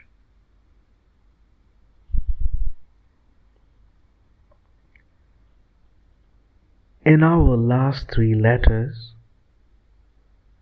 we have been trying to form a picture of what the world was like between 3,000 and 2,500 years ago. I have not mentioned any dates. I do not like them, and I do not want you to trouble yourself much with them. It is also difficult to know the correct dates of happenings in those olden times. Later it may be necessary occasionally to give and to remember a few dates to help us to keep the facts in proper order in our minds.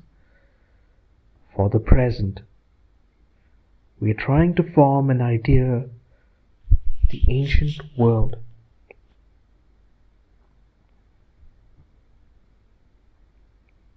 We have had a glimpse of Greece and the Mediterranean, of Egypt, of Asia Minor and Persia. Let us now come back to our own country. We have one great difficulty in studying the early history of India.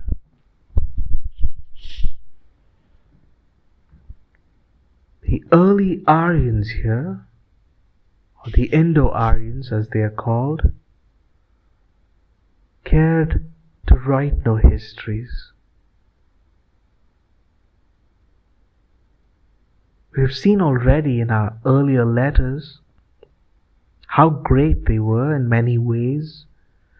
The books they produced, the Vedas, the Upanishads, the Ramayana, the Mahabharata, and other books, could only have been written by great men.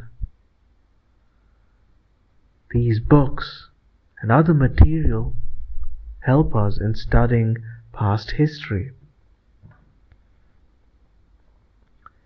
They tell us about the manners and customs, the ways of thinking and living of our ancestors, but they are not accurate history.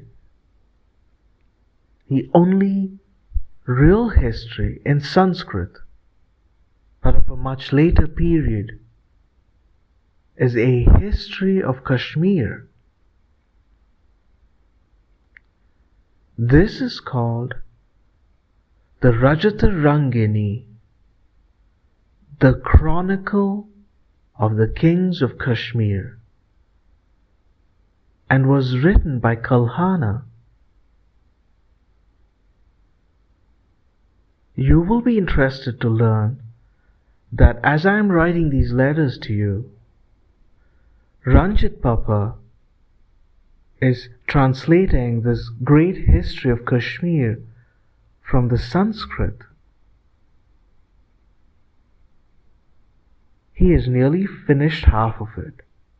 It's a very big book. When the full translation appears, we shall all, of course, read it eagerly, for unfortunately, most of us do not know enough Sanskrit to read the original.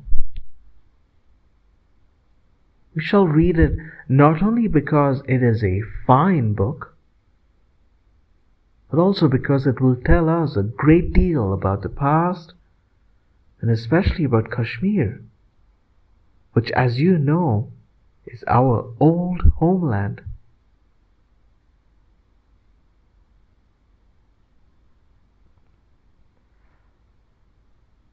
When the Aryans entered India, India was already civilized. Indeed, it now appears certain from the remains at Mohenjo-daro in the northwest that a great civilization existed here for a long time before the Aryans came. But about this, we do not know much yet. Probably within a few years, we shall know more when our archaeologists, the men who make a special study of old ruins, have dug out all that there is to be found there.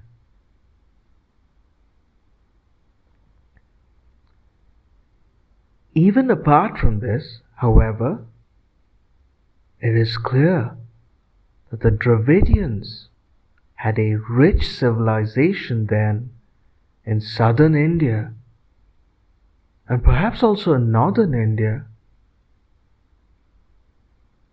Their languages, which are not the daughters of the Aryan Sanskrit, are very old and have fine literatures.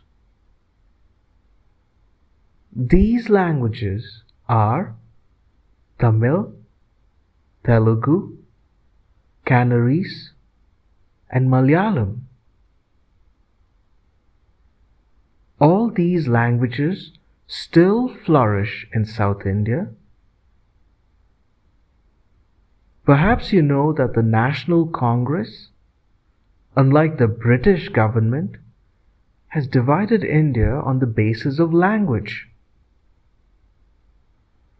This is far better, as it brings one kind of people speaking one language and generally having similar customs into one provincial area. The Congress provinces in the south are the Andhra Desha or the Andhra province in northern Madras, where Telugu is spoken, the Tamil Nadu or the Tamil province, where Tamil is spoken, the Karnataka, which is south of Bombay, and where Kannada or Kannarese is spoken, and Kerala, which corresponds roughly with Malabar, where Malayalam is spoken. There can be no doubt that in future provincial divisions of India, a great deal of attention will be paid to the language of the area.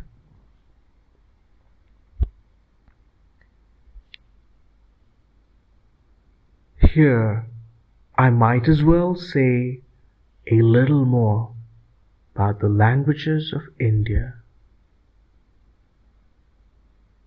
Some people in Europe and elsewhere imagine that there are hundreds of languages in India. This is perfectly absurd, and anyone who says so only shows his own ignorance.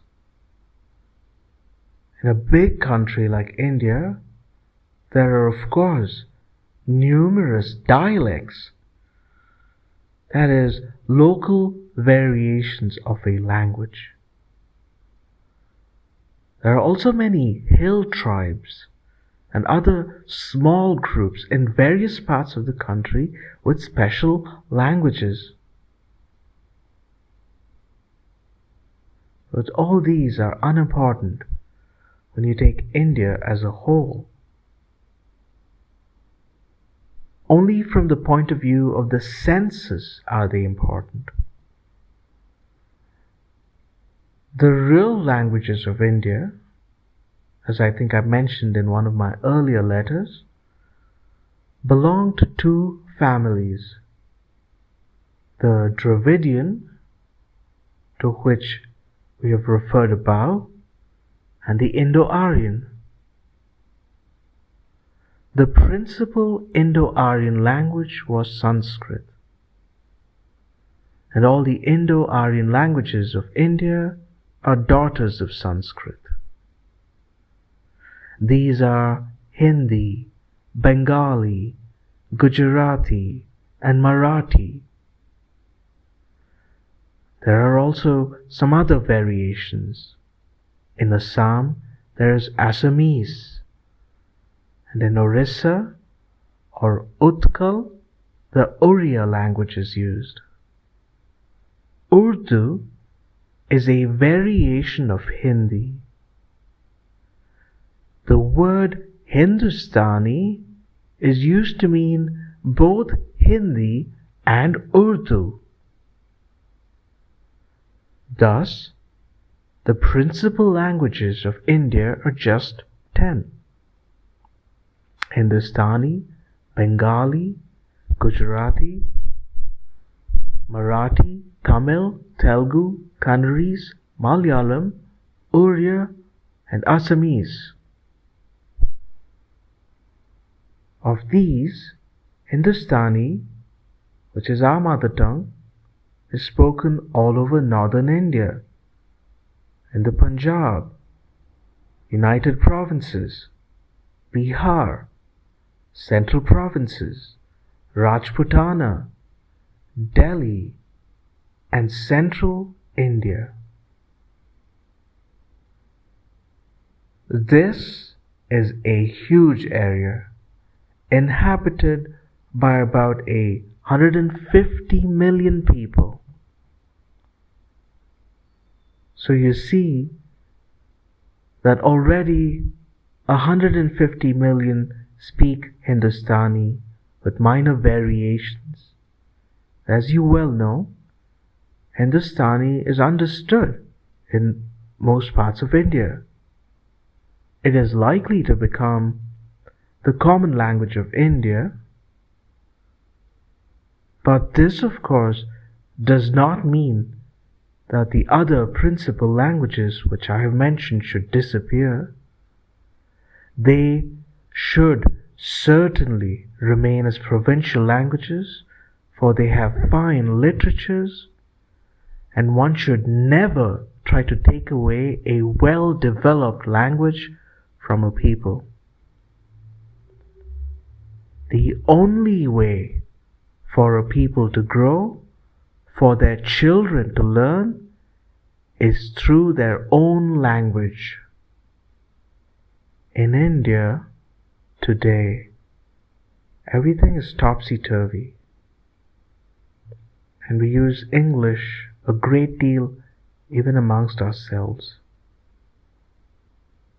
It's perfectly ridiculous for me to write to you in English, and yet I'm doing so. We shall get out of that habit soon, I hope.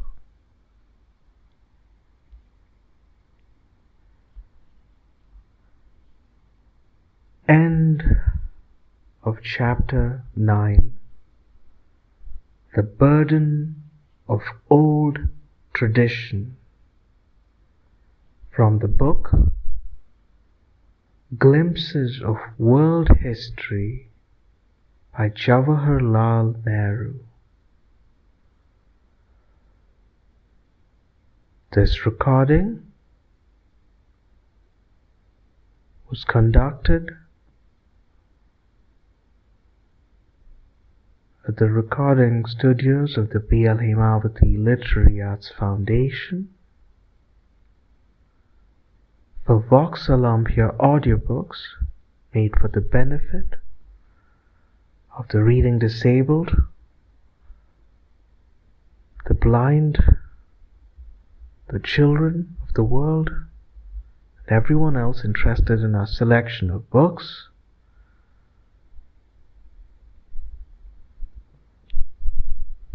This recording was conducted on this day, the 1st of November 2022. We thank our listeners for tuning in.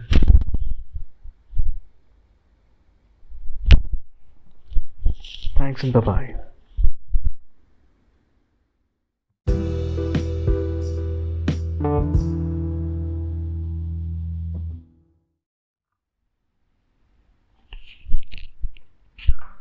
Hello and welcome to Vox Olympia audiobooks.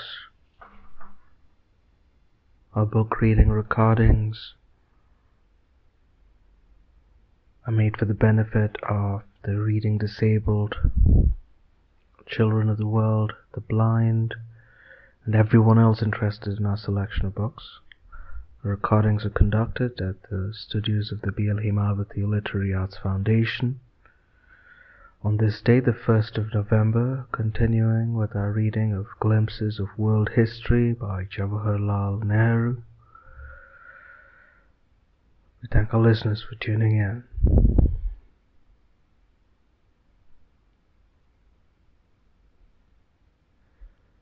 Glimpses of World History, Chapter 10.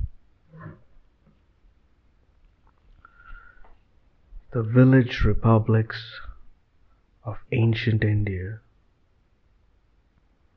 January 15th, 1931.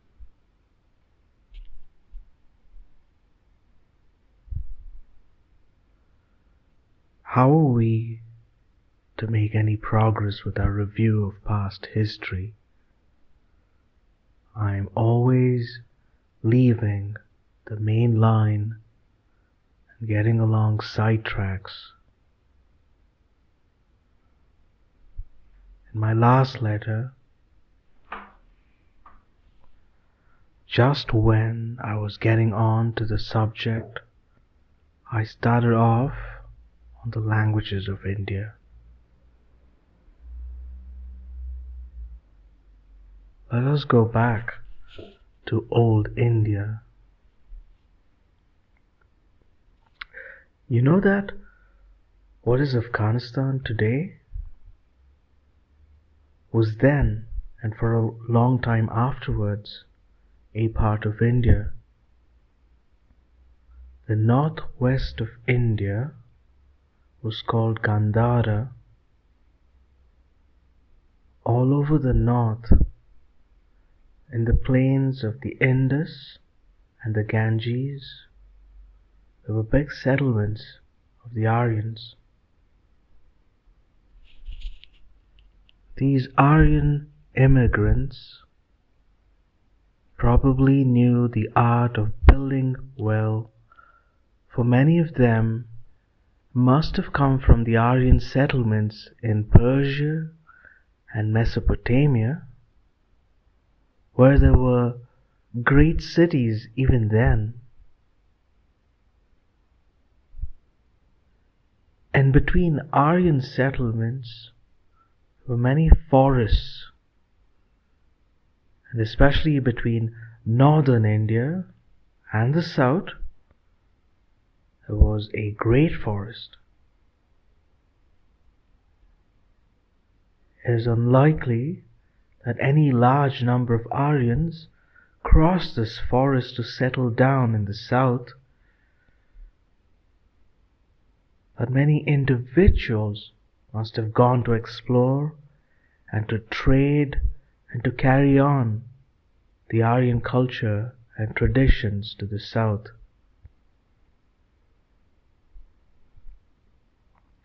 The old tradition tells us that the first Aryan to go to the south was the Rishi Agastya, who carried the message of Aryan religion and culture to the Deccan.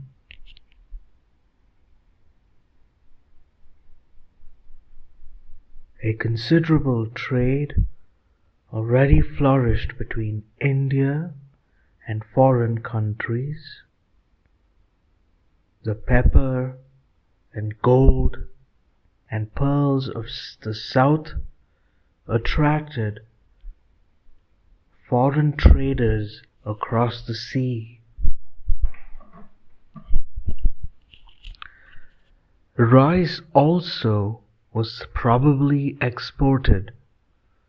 Teak wood from the Malabar has been found in ancient palaces in Babylonia.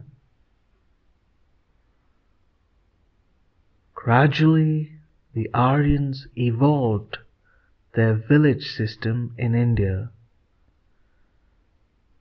This was a mixture of the old Dravidian village and the new Aryan idea. These villages were almost independent and governed by the elected panchayats.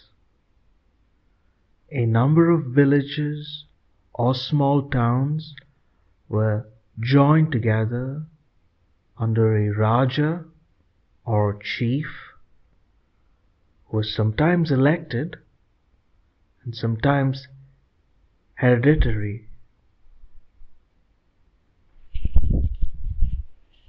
Often, different village groups cooperated with each other in order to build roads, rest houses, canals for irrigation, and such like communal things which were for the common good.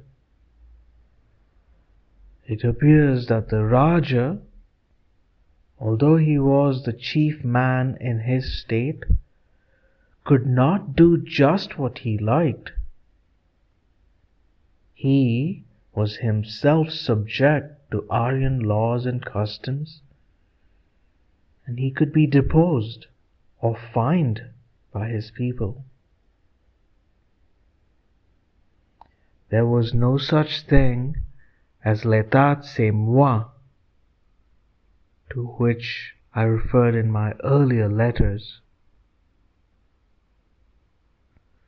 Thus, there was a kind of democracy in the Aryan settlements, that is to say, the Aryan inhabitants could, to some extent, control the government.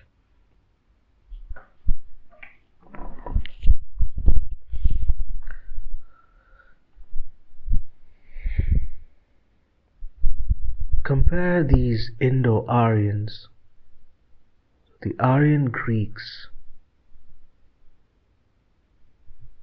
There were many differences, and yet there were many points in common. There was some kind of democracy in both places. But let us always remember that this democracy was more or less confined to the Aryans themselves.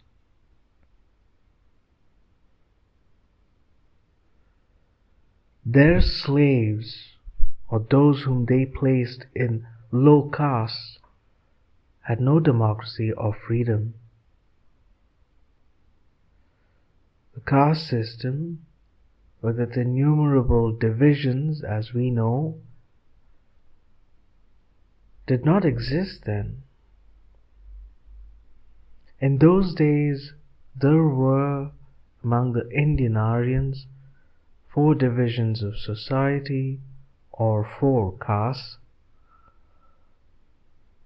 They were the Brahmanas, or the learned men, priests and sages, the Kshatriyas, or rulers, Vaishyas, or merchants and men who engaged in commerce, and Shudras, or the laborers and workers. These divisions were thus based on occupation. It is possible that the caste system was partly based on the desire of the Aryans to keep themselves aloof from the conquered race. The Aryans were sufficiently proud and conceited to look down upon all other races, and they did not want their people to get mixed up with them. The very word for caste in Sanskrit is varna, or color. This also shows that the Aryans who came were fairer in complexion than the original inhabitants of India. Thus, we have to bear in mind that, on the one side, the Aryans kept down the working class and did not allow it any share in their democracy. On the other, they had a great deal of freedom among themselves. They would not allow their kings or rulers to misbehave, and if any ruler misbehaved, he was removed. The kings were usually Kshatriyas, but sometimes, during wars and times of difficulty, even a Shudra or a member of the lowest class could win a throne if he were able enough.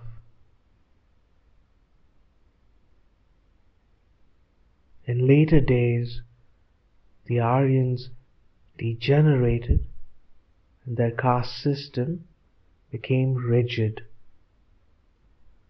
Too many divisions made the country weak, and it fell. They also forgot their old idea of freedom. For in the old days, it was said that never shall an Aryan be made a slave, and that for him death was preferable to dishonor of the Aryan name.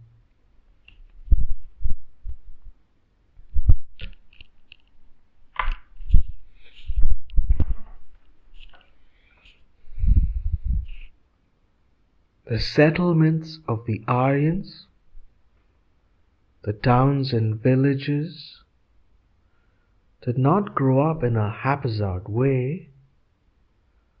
They were made according to plan and geometry, and you will be interested to know, had a great deal to do with these plans. Indeed, geometrical figures were also used in Vedic pujas. Even now, in many Hindu households, some of these figures are used during various pujas. Now, geometry is very closely connected with the building of houses and towns. The old Aryan village was at first probably a kind of fortified camp There was always fear of attack in those days. Even when there was no danger of hostile attacks, the same plan continued. The plan would be a rectangle with walls all round and 4 big gates and 4 small ones. Inside these walls were the streets in special order and the houses. In the center of the village there was the Panchayat Ghar, where the village elders met. In small villages, instead of this Panchayat Ghar, there would be just a big tree. Every year, all the free men of the village would meet to elect their Panchayat.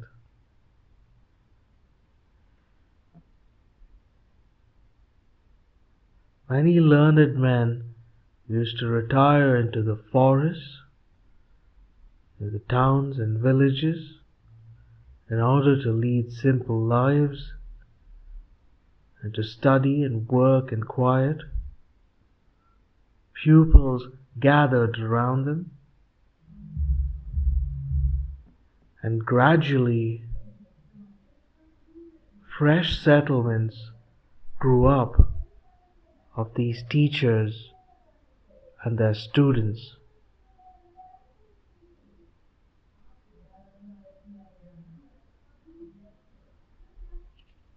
We can consider these settlements as universities. There were not many fine buildings there, but those who sought knowledge came from long distances to these places of learning.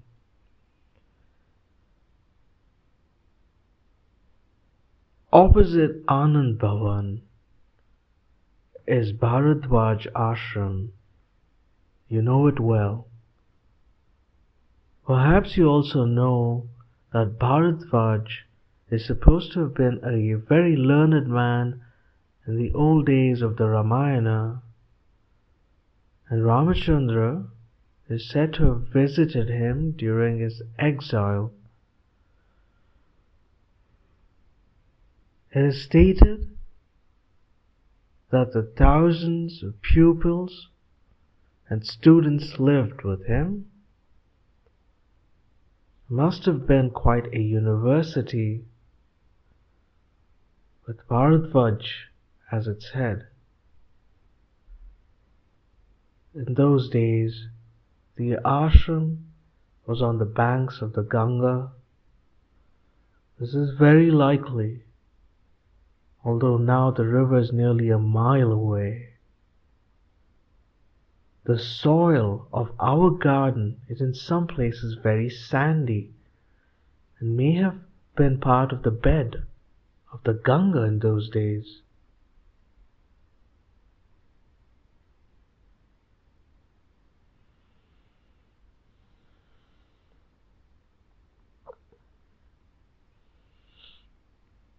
Those early days were the great period of the Aryans in India. Unfortunately, we have no history of this period and can only rely on non-historical books for such facts as we know.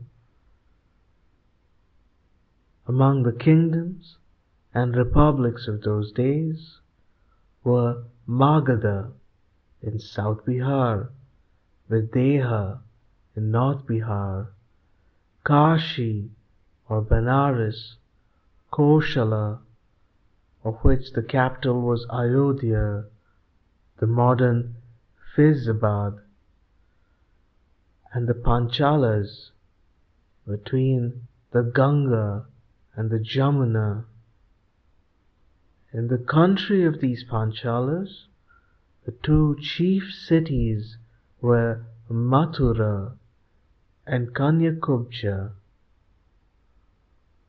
Both these cities were famous in later history also. Both exist still. Kanyakubja under the name Kanauj near Kanpur. Ujjain also existed in those early days. It is now a small town in the Gwalior state.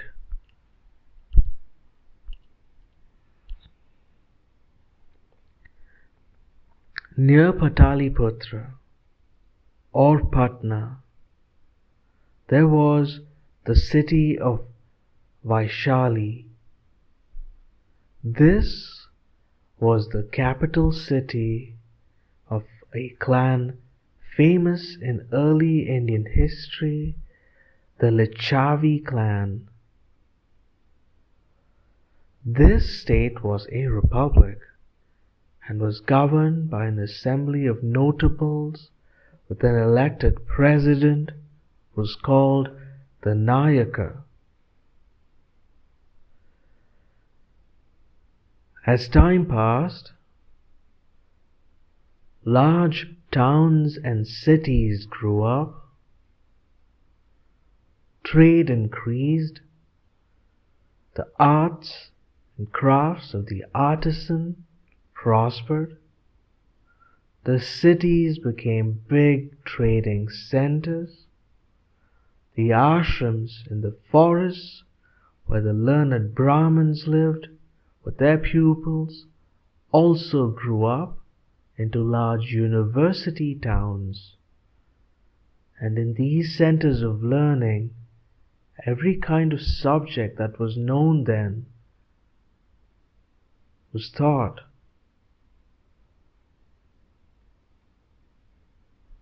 The Brahmanas even taught the science of war.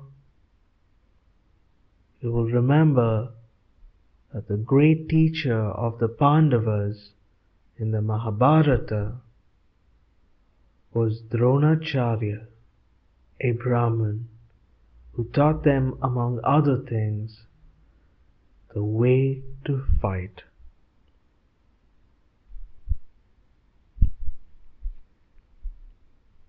End of chapter 10. The Village Republics of Ancient India.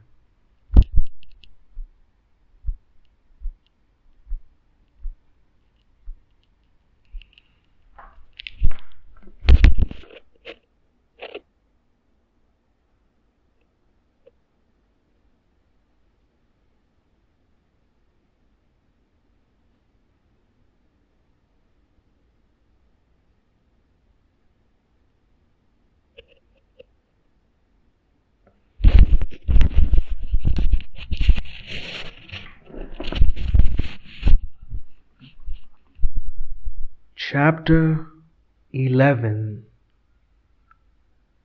1,000 Years of China.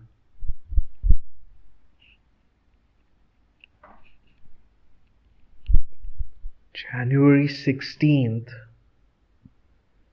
1931.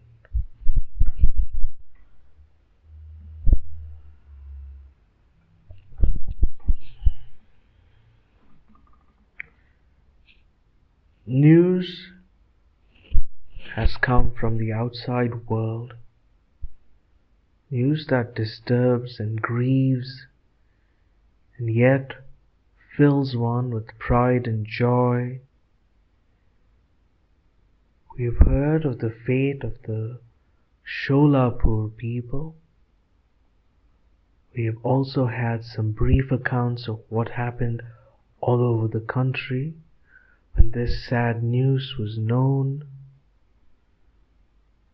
It is difficult to sit here quietly when our young men are giving their lives and thousands of men and women are facing the brutal lathi. But it is good training for us. I suppose each one of us will have the opportunities to test himself or herself to the utmost. Meanwhile,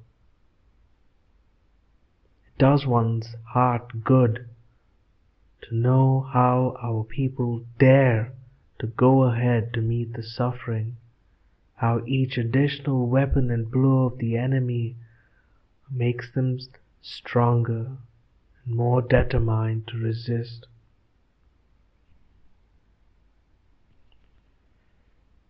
It is difficult to think of other matters when the news of the day fills one's mind, but empty musing does not help much. And if we have to do any solid work, we must control our minds. Let us therefore go back to old times and live for a while away from our present troubles. Let us go to India's sister in ancient history, China. In China and in other countries of Eastern Asia, like Japan, Korea, Indochina, Siam, and Burma, we have not to deal with the Aryan people. We have here the Mongolian races.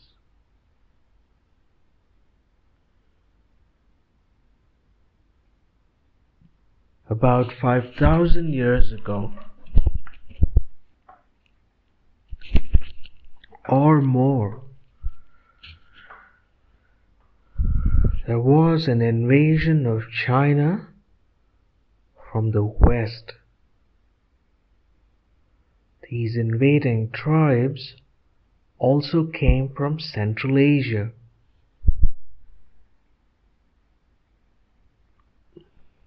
And were fairly advanced in their civilization.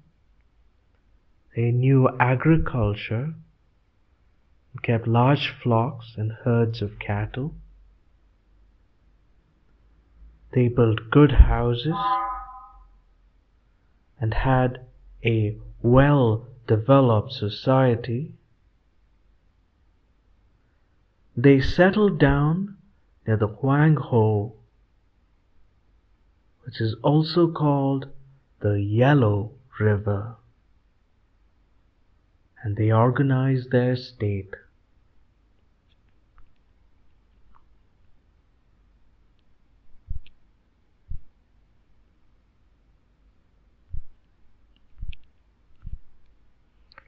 For many hundreds of years, they continued spreading over China and improving their arts and crafts.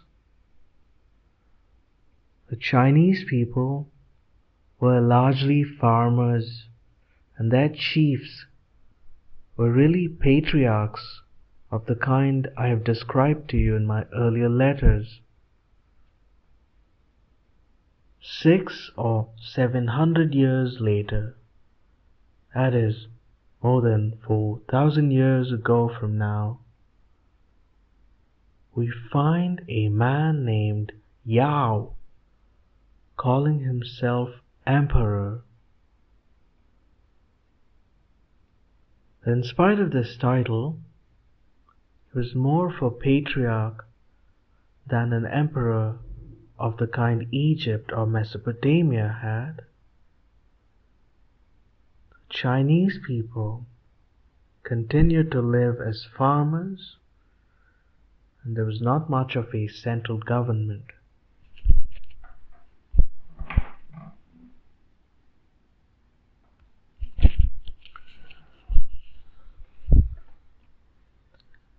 I have told you how the patriarchs used to be elected by their people, and later how they became hereditary.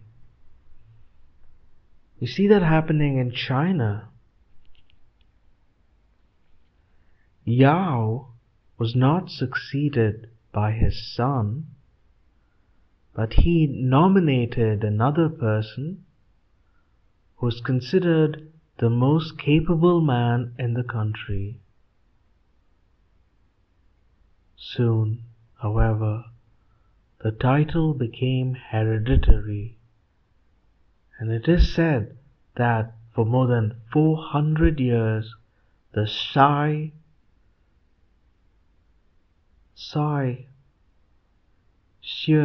dynasty ruled China. The last Xie ruler was very cruel, and there was a revolution which overthrew him.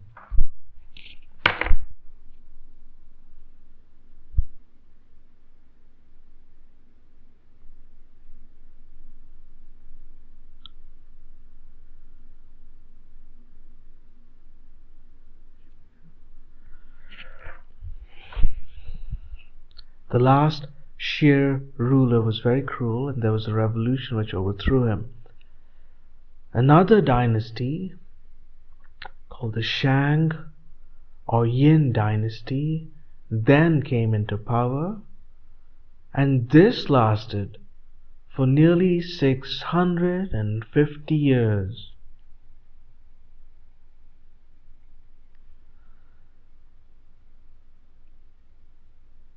In a little paragraph, in 2 or 3 short sentences, I have disposed of China's history for more than 1,000 years. Wonderful, is it not? What one can do with these expanses of history? But you must realize that my little paragraph does not lessen the length of these 1,000 or 1,100 years. We are used to thinking in terms of days and months and years.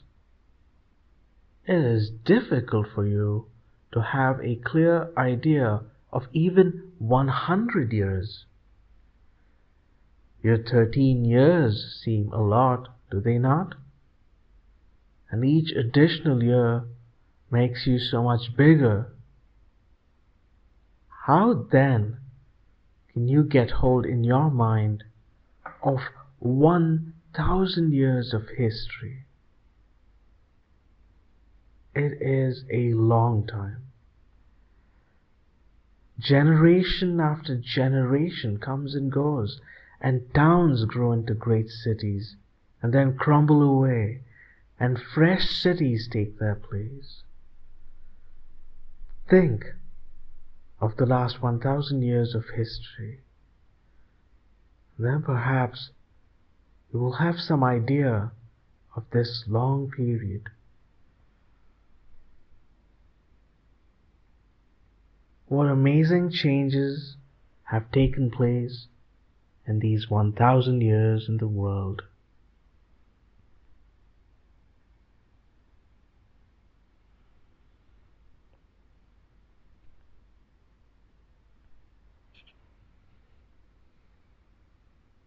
It is a wonderful thing, the history of China, with its long tradition of culture and its dynasties, each lasting for 500 years or even 800 years or more.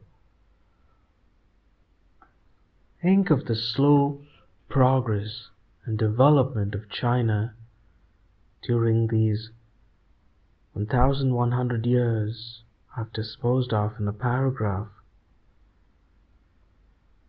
Gradually, the patriarchal system gives way and the central government develops. A well-organized state appears. Even in these ancient times, China knew the art of writing.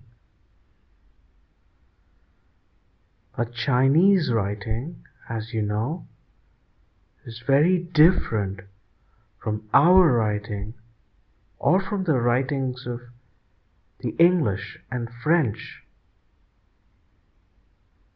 It has not got an alphabet.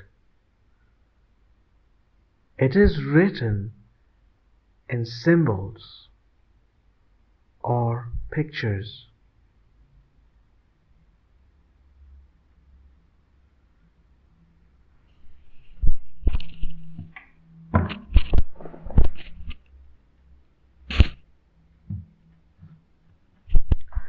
The Shang dynasty, after 640 years, was upset by a revolution, and a new dynasty, the Chu dynasty, came into power.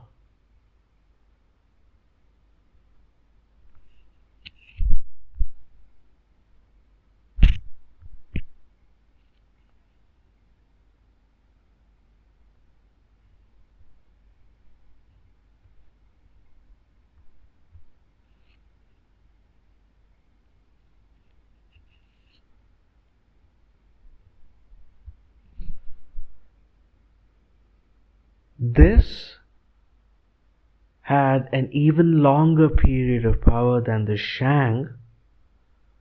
It lasted for 867 years.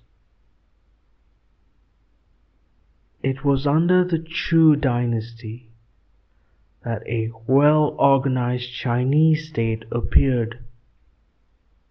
It was also during this period that the two great philosophers of China, Confucius and Lao Tzu, lived. We shall have something to say about them later.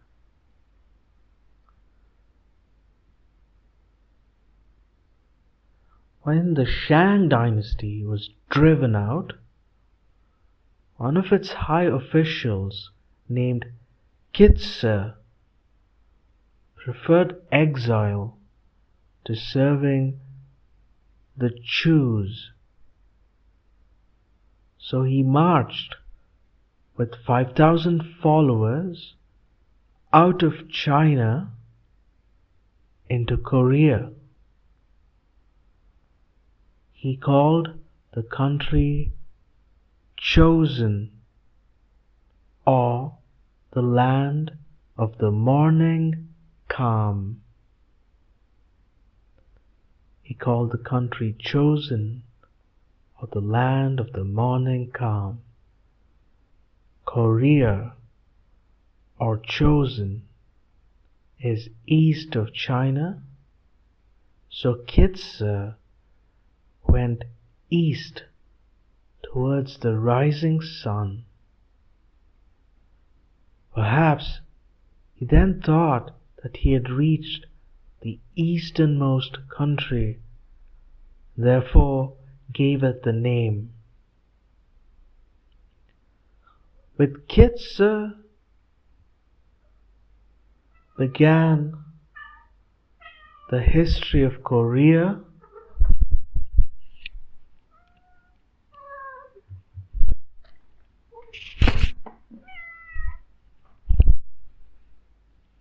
From 1,000 years before Christ,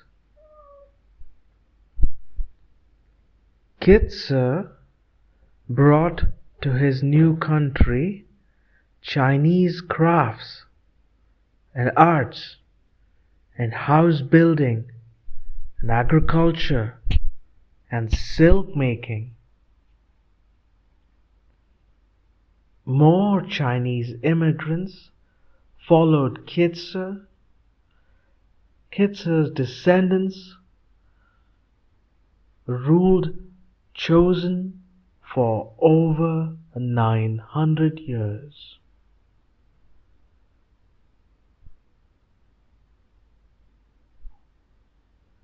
Chosen was not, of course, the most easterly country.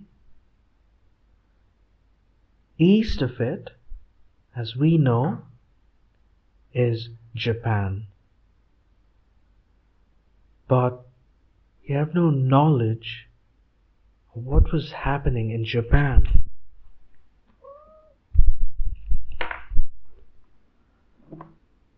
When Kitsa went to Chosen, Japanese history is not nearly so old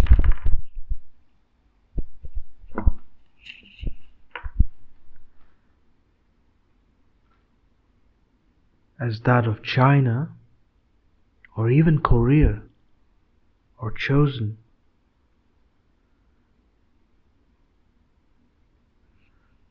The Japanese say that their first emperor was named Jimmu Tenno, and that he ruled 600 or 700 years before Christ. He is supposed by them to have been a descendant of the sun goddess, for the sun was considered a goddess in Japan.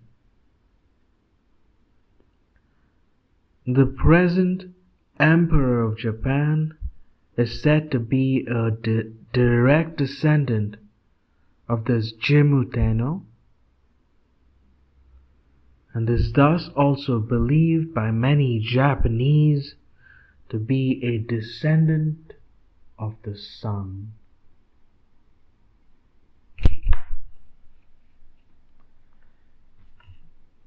You know that in our country, the Rajputs also in the same way claim that they go back to the sun and the moon. Their principal houses are Suryavamshi, or the race of the sun, and the Chandravamshi, or the race of the moon. The Maharana of Udaipur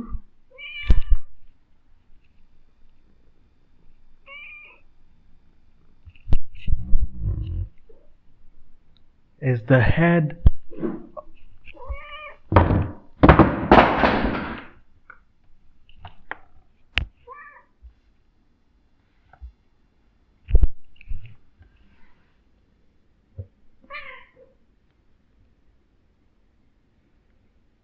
The Maharana of Udaipur is the head of the Suryavamshi, and he traces his pedigree far back into the past.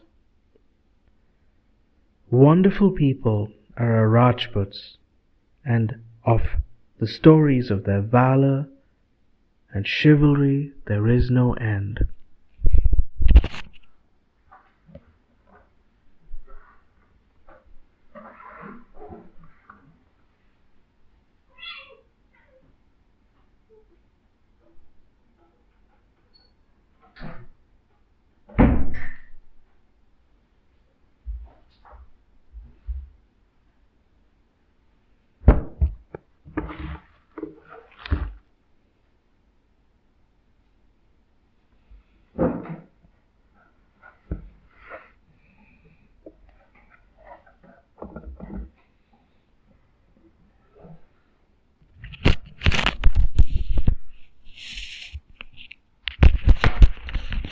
End of chapter 11,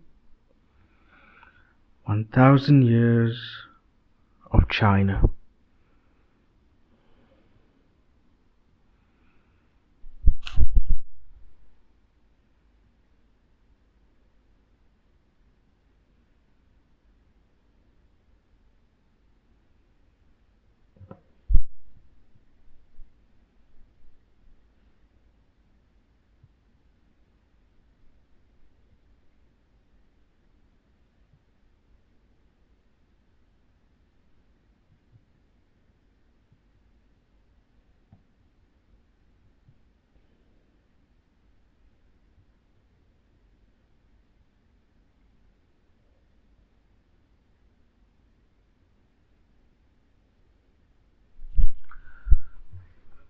Chapter 12. The Call of the past. January 17th, 1931.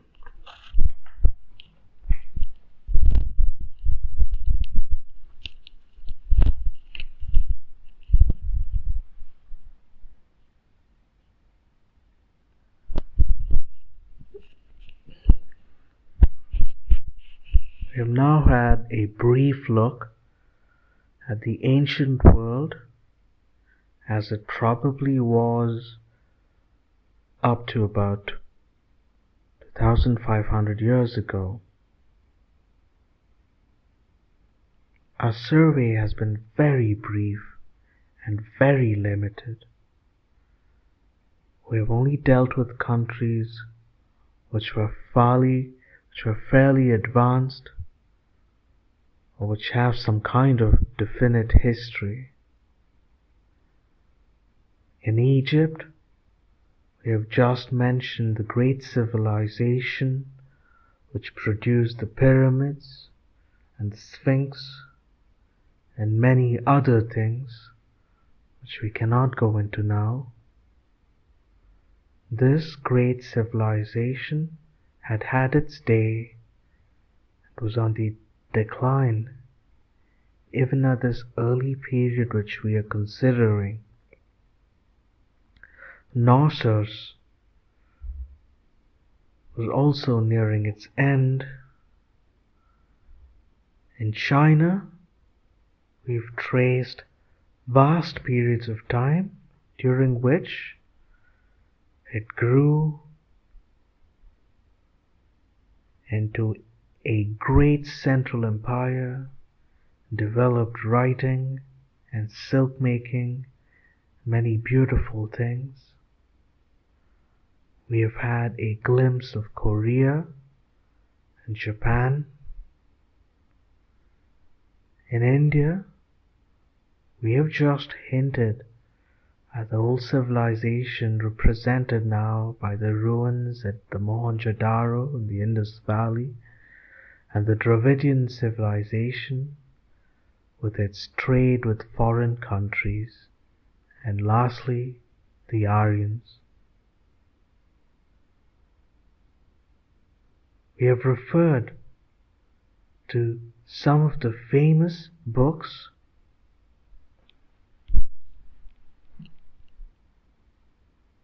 which the Aryans produced in those days, the Vedas and Upanishads and the epics, the Ramayana and the Mahabharata. And we followed them spreading out over northern India and even penetrating to the south and in contact with the old Dravidians, building up a new civilization and culture which had something of the Dravidian in it and a great deal of the Aryan. Especially have we seen how their village communities grew up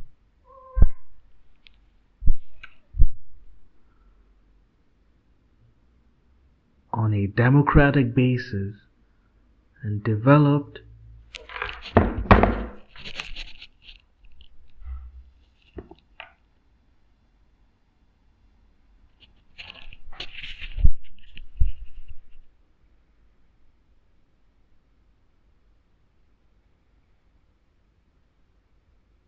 into towns and cities,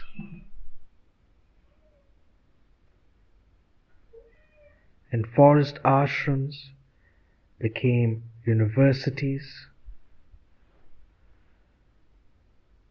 In Mesopotamia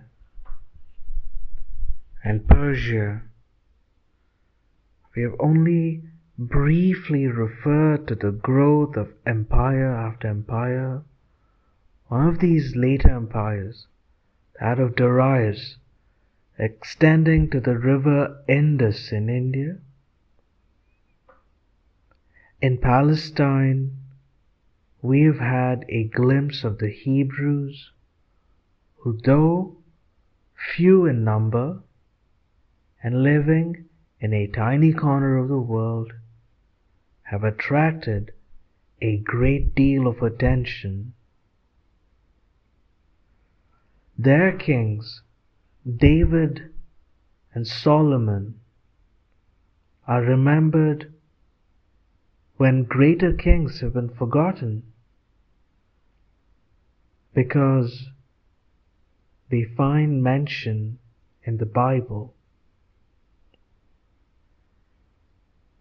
In Greece, we have seen the new Aryan civilizations grow up on the ruins of the older civilization of Knossos. The city-states have grown up, and Greek colonies have sprung up on the borders of the Mediterranean.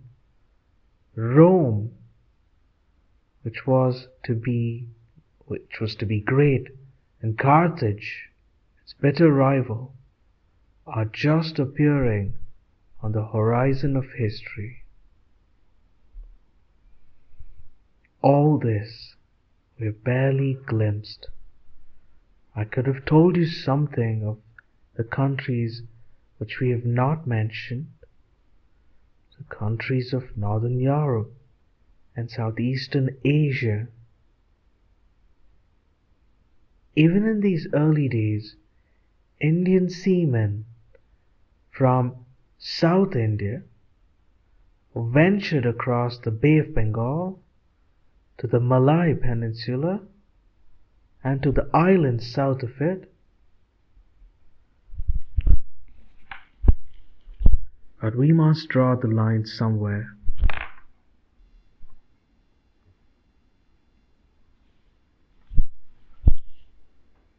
Or we shall never get on. The countries we have dealt with are supposed to belong to the ancient world. But remember that in those days there was not much communication between distant countries. Adventurous sailors went across the seas, and some people undertook long land journeys for trade and other purposes. This must have been rare, for the peril was great. Geography was little known. The earth was supposed to be flat and not round, so that no one knew much about any countries except those which were near. The people in Greece knew practically nothing of China or India, and the Chinese or Indians knew very little of the countries of the Mediterranean. Have a look at the map of the ancient world if you can find one. Some of the descriptions of the world and maps given by the old writers are very amusing.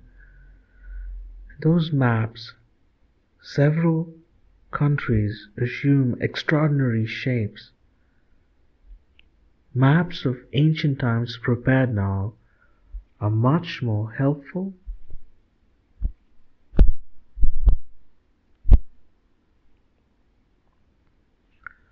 I hope you will consult them when reading about these times.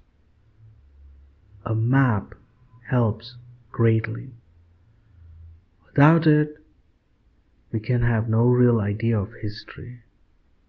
Indeed, to learn history, one should have as many maps and as many pictures as possible. Pictures of old buildings, ruins, and such other remains of those times as have come down. These pictures fill up the dry skeleton of history and make it live for us. History, if we are to learn anything from it, must be a succession of vivid images in our mind, so that when we read it, we can almost see events happening.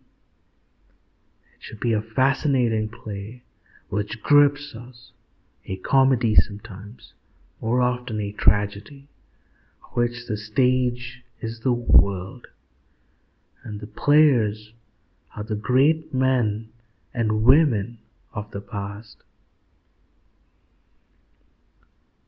Pictures and maps help a little to open our eyes to this pageant of history. They should be within reach of every boy and girl.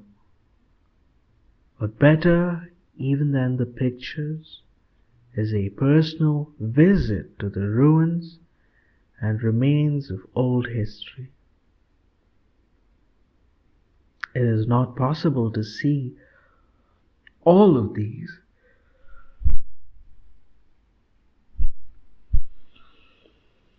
for they are spread out all over the world. But we can always find some remains of the past within easy reach of us if we keep our eyes wide open. The big museums collect the smaller remains and relics. In India, there are plenty of remains of past history, but of the very ancient days, there are very few. Mohenjo-daro and Harappa are perhaps the only instances so far. It may be that many of the very old buildings crumbled to dust in the hot climate. It is much more likely, however, that many of them still lie under the surface of the soil, waiting to be dug up. And as we dig them up and find old relics and inscriptions, the past history of our country will gradually open its pages to us, and we shall read in these pages of stone and brick and mortar what our ancestors did in the old times.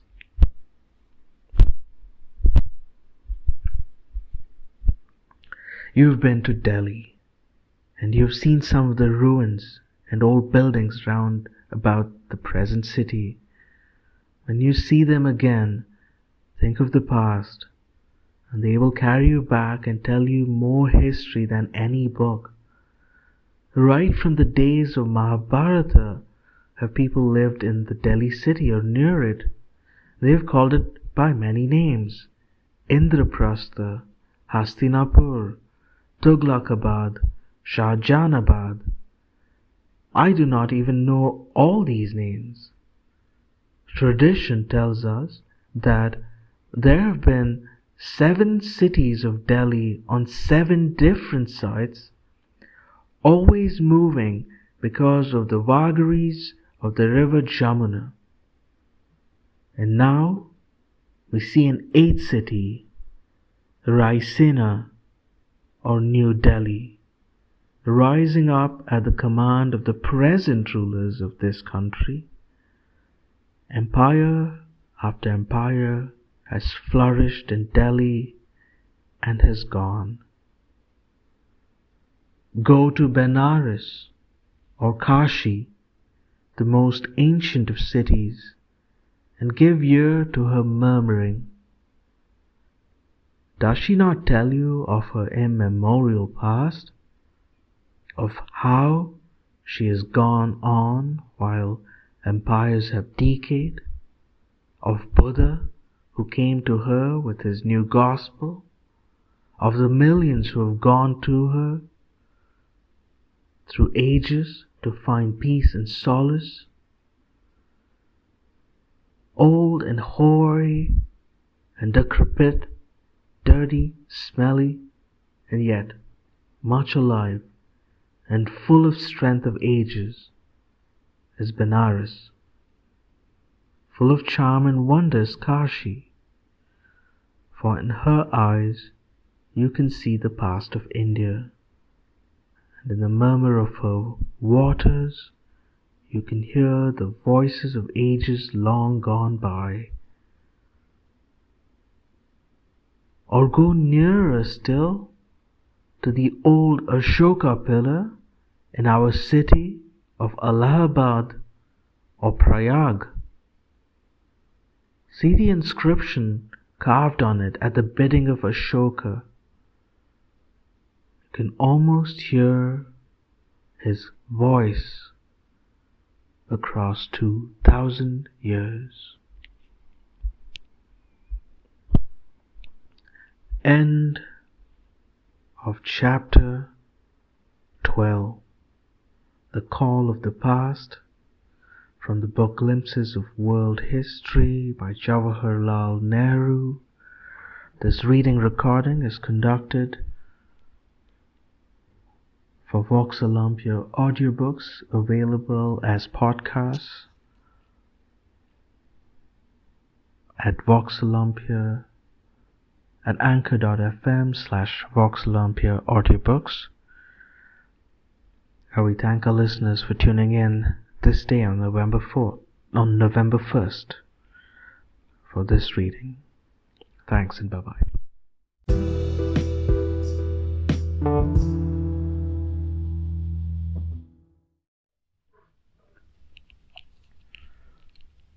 Hello and welcome to Vox Olympia audiobooks on this day, the 3rd of November 2022. We continue with our readings from the Glimpses of World History by Jawaharlal Nehru. Vox Olympia audiobooks are recorded at the B.L. Hemavati Literary Arts Foundation studios. Our reading recordings are made for the benefit of the blind, the reading disabled, children, and everyone else interested in our selection of books. Our recordings are made available on podcasts online. A search for Vox Olympia audiobooks on popular podcast apps, or go to anchor.fm/Vox Olympia audiobooks. We thank our listeners for tuning in.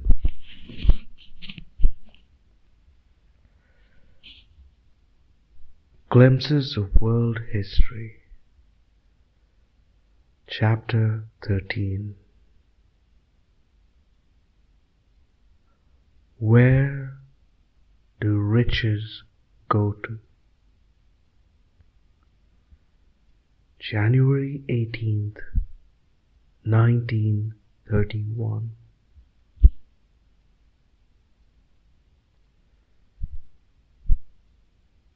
In my letters to you, which I sent to Missouri, I tried to show you how different classes of people developed as man advanced. The early men had a hard life, even to find food. They hunted and gathered nuts and fruits from day to day, and wandered from place to place in search of food. Gradually, tribes grew up. These were really large families living together and hunting together, because it was safer to be together than alone. Then came a great change, the discovery of agriculture. This made a tremendous difference. People found it much easier to grow food on the land by the methods of agriculture than to hunt all the time. And plowing and sowing and harvesting meant living on the land. They could just not wander about as they used to, but had to remain near their fields. So grew up villages and towns. Agriculture also brought about other changes. The food that was produced by the land was much more than could be used up at once.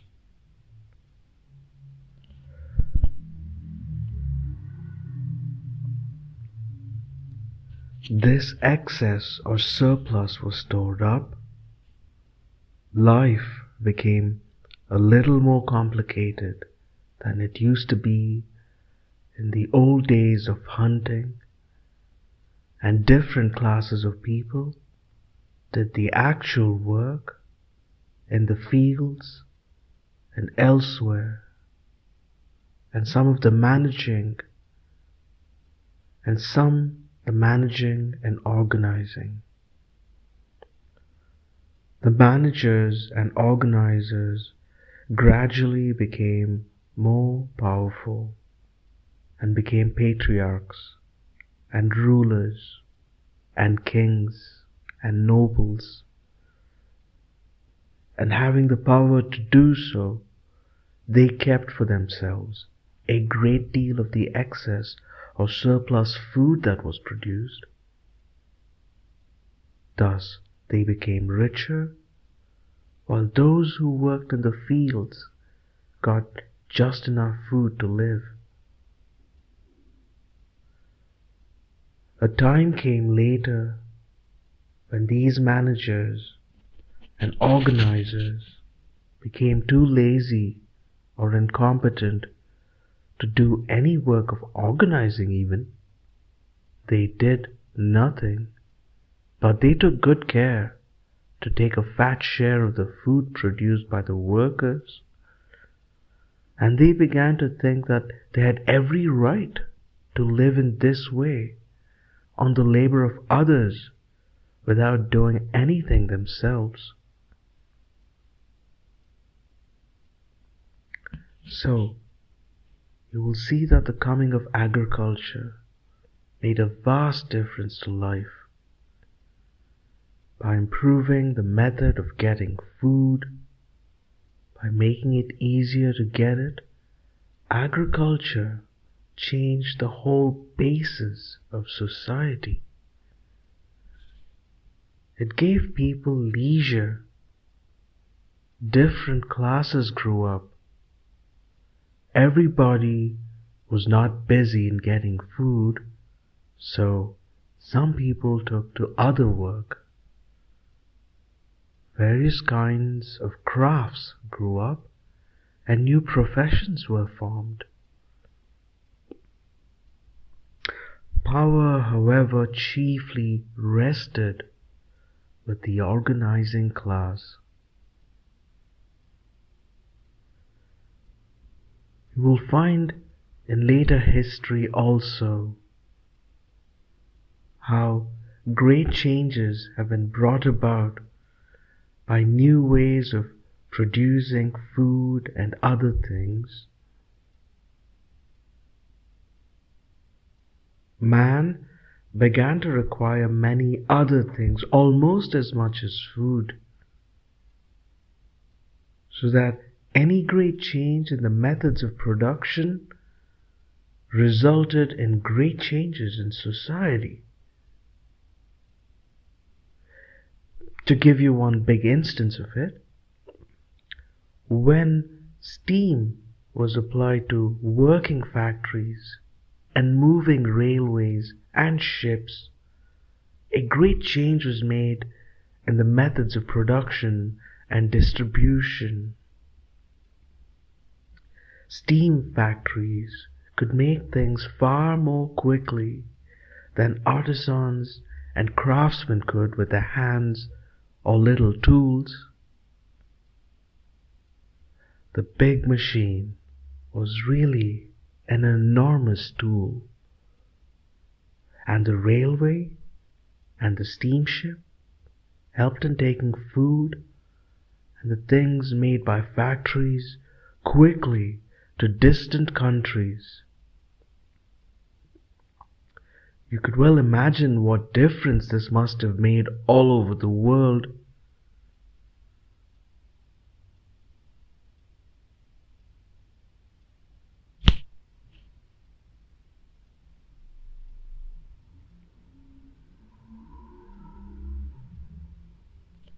New and quicker ways of producing food and other things have been discovered in history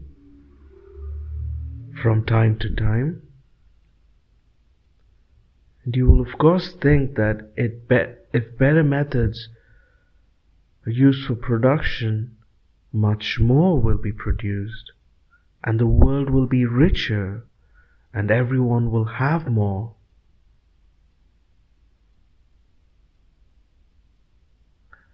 You will be partly correct and partly wrong. Better methods of production have certainly made the world richer.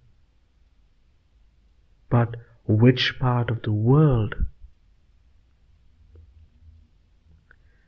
It is obvious enough that there is great poverty and misery still in our country, of course, but even in a rich country like England.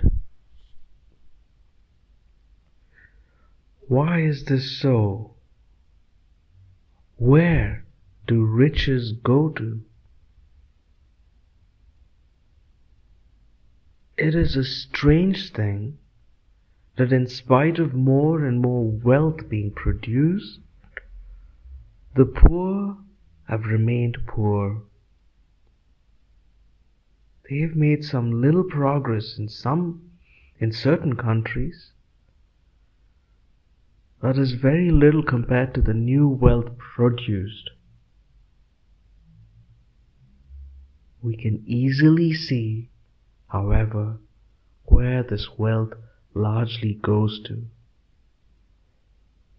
It goes to those who, usually being the managers or organizers, see to it that they get the lion's share of everything good. And stranger still, classes have grown up in society of people who do not even pretend to do any work, and yet who take this lion's share of the work of others. And would you believe it? These classes are honored. And some foolish people imagine that it is degrading to have to work for one's living. Such is the topsy-turvy condition of our world. Is it surprising that the peasant in his field and the worker in his factory is poor, although they produce the food and wealth of the world? We talk of freedom for our country, but what will any freedom be worth unless it puts an end to this topsy-turvydom and gives to man who does the work the fruits of his toil? Big fat books have been written on politics and the art of government, on economics, and how the nation's wealth should be distributed. Learned professors lecture on these subjects. But while people talk and discuss, those who work suffer.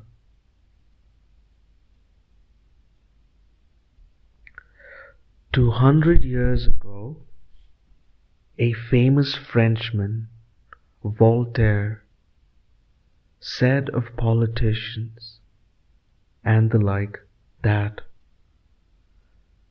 quote, "They have discovered in their fine politics the art of causing those to die of hunger who, cultivating the earth, give the means of life to others." End quote. Still, ancient man advanced and gradually encroached upon wild nature. He cut the forests and built the houses and tilled the land. Man is supposed to have conquered nature to some extent. People talk of the conquest of nature. This is loose talk and is not quite correct. It is far better to say that man has begun to understand nature. And the more he has understood, the more he has been able to cooperate with nature and to utilize it for his own purposes.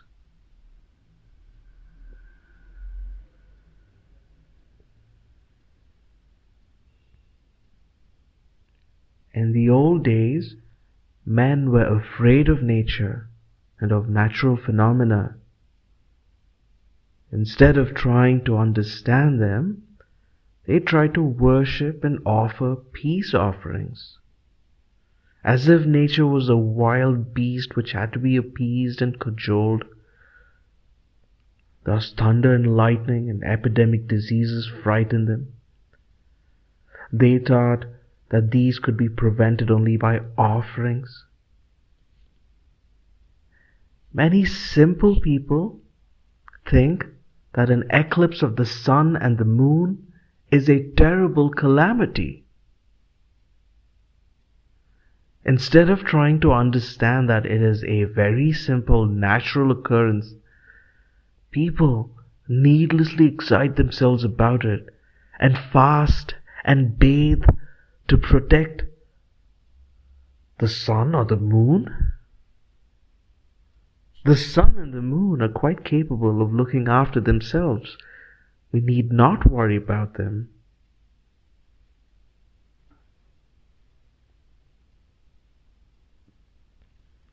We have talked of the growth of civilization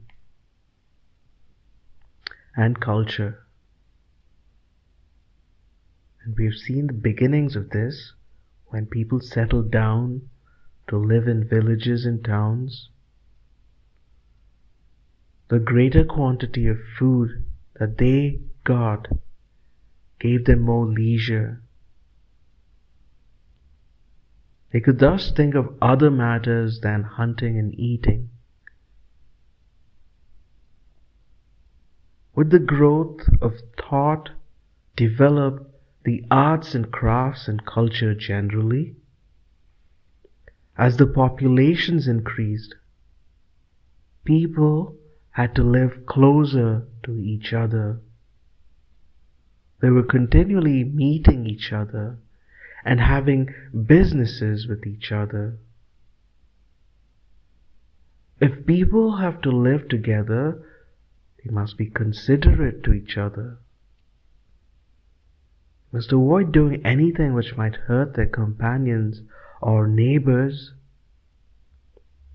Otherwise, no social life is possible. Take a family, for instance. A family is a tiny bit of society which will live happily if its members have consideration for each other. This is not very difficult as a rule in a family, as there is a bond of affection between its members. Even so, it sometimes happens that we forget to be considerate and show that we're not very cultured and civilized after all. In the case of a larger group than the family, it is exactly the same. Whether we take our neighbors or our city or our people or our countrymen or the people of other countries even. So, the growth of population resulted in a more social life and more restraint and consideration for others. Culture and civilization are difficult to define, and I shall not try to define them. But among the many things that culture includes are certainly restraint over oneself and consideration for others. If a person has not got this restraint over himself and has no consideration for others, one can certainly say that he is uncultured.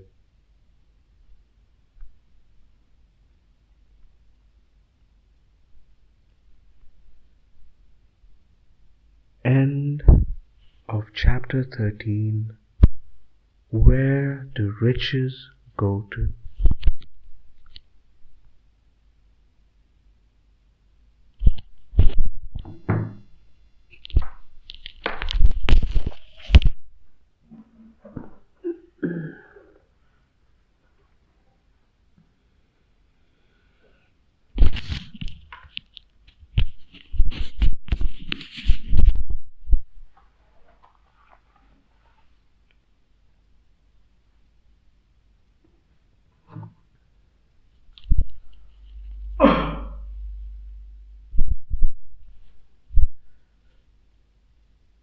Letter 14. Letter 14 or chapter 14. The 6th century before Christ and religion. January 20th, 1931.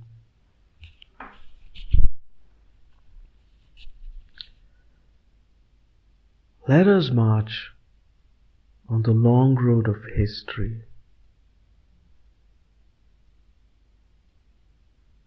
We have reached a big milestone, 2,500 years ago. Or to put it a little differently, about 600 years before Christ.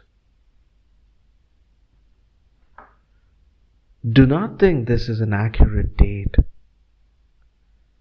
I'm merely giving you a rough period of time.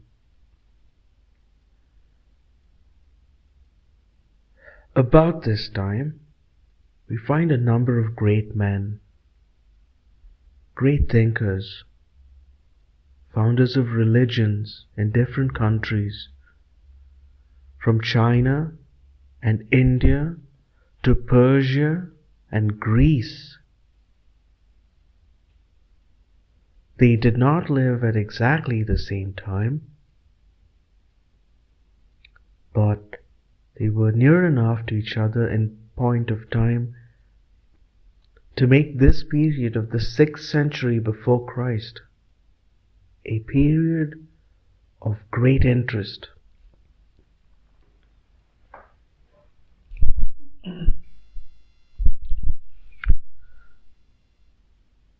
Must have been a wave of thought going through the world, a wave of discontent with existing conditions and of hope and aspiration for something better.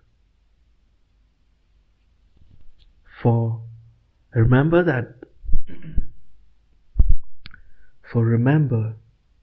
the great founders of religion were always seeking something better and trying to change their people and improve them and lessen their misery.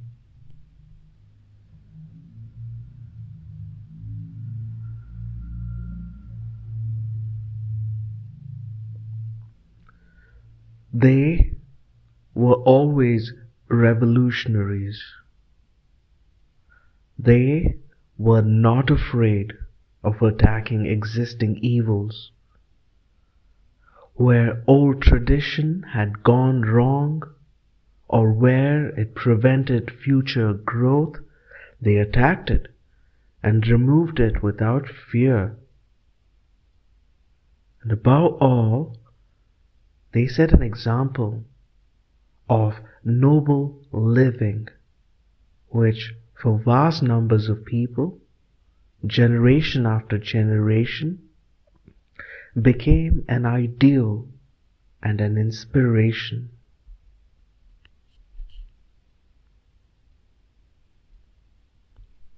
In India, in that 6th century before Christ, we had the Buddha and Mahavira. In China, Confucius and Lao Tzu.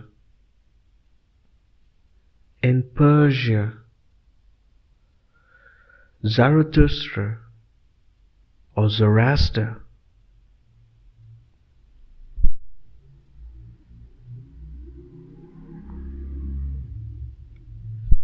In the Greek island of Samos, Pythagoras. You may have heard these names before, though perhaps in different connections. The average schoolboy or girl thinks of Pythagoras as a busybody who proved a theorem in geometry which he or she, unhappy person, has to learn now. The theorem deals with the squares on the sides of a right-angled triangle.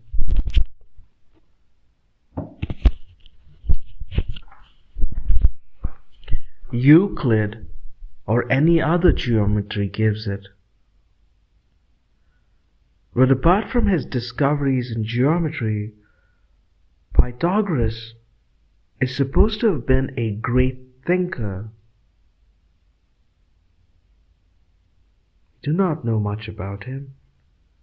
Some people indeed doubt if he ever existed.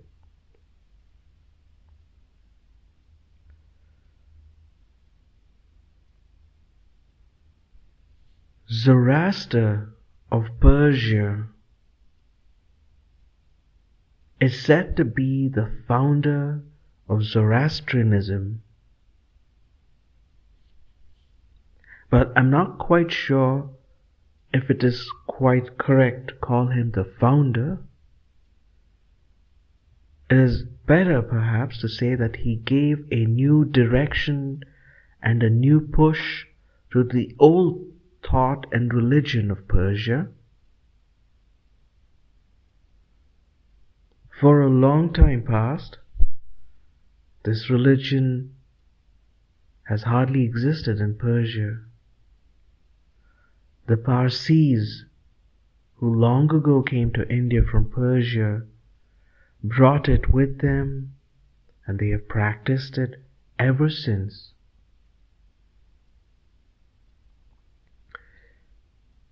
In China, there were two great men, Confucius and Lao Tzu. During this period, a more correct way of writing Confucius is Kongfutse.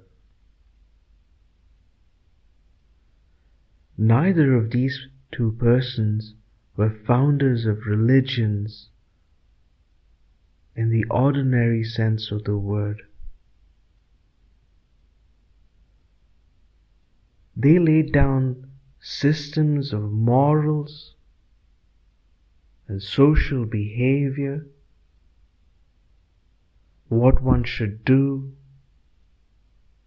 and what one should not do.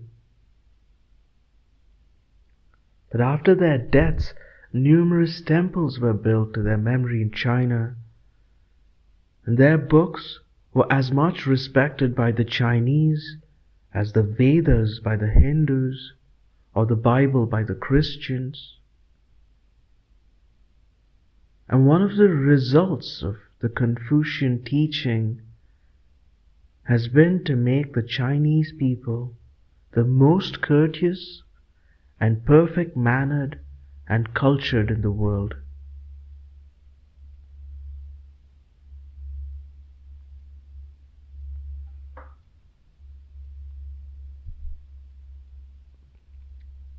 In India, there were Mahavira and the Buddha.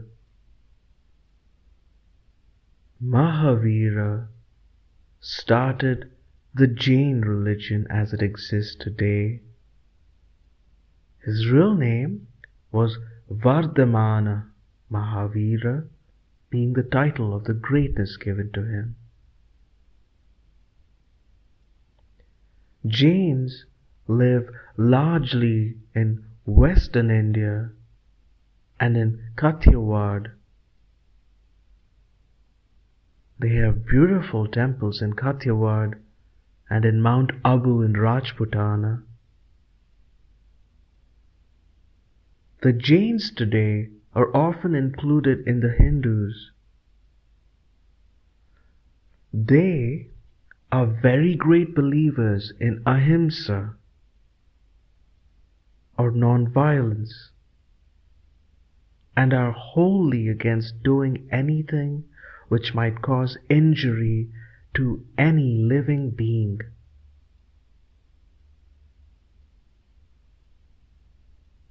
In this connection, it might interest you to know that Pythagoras was a strict vegetarian. He insisted on his pupils and chelas being vegetarians.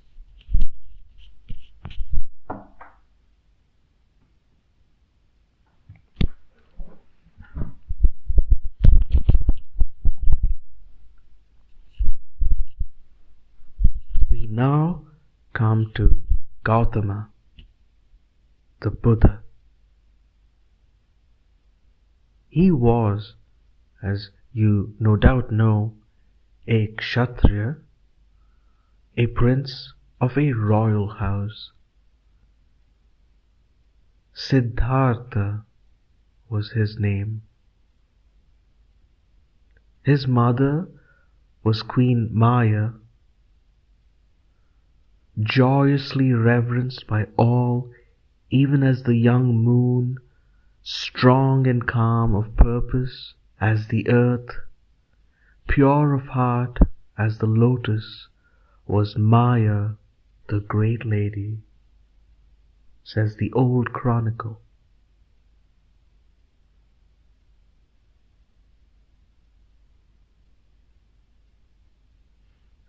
His parents tried to bring him up in all comfort and luxury, and even kept him away from all sight of suffering or misery. But this was not possible, and tradition says that he saw the poor and suffering and the dead, and he was greatly affected by this sight.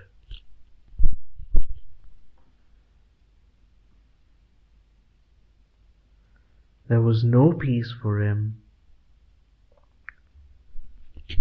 then in this palace, and all the luxury with which he was surrounded, and even his beautiful young wife whom he loved, could not keep his mind away from suffering humanity.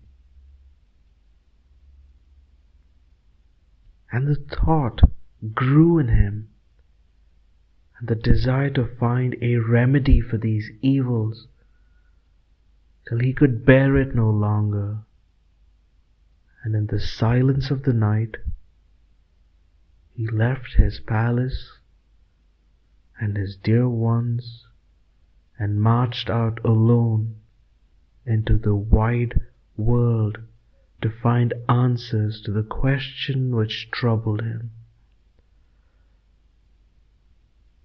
Long and weary was his search for these answers. At last, many years later, it is said that sitting under a peepal tree in Gaya, enlightenment came to him, and he became the Buddha, the enlightened. And the tree under which he sat came to be known as the Bodhi tree, the tree of enlightenment.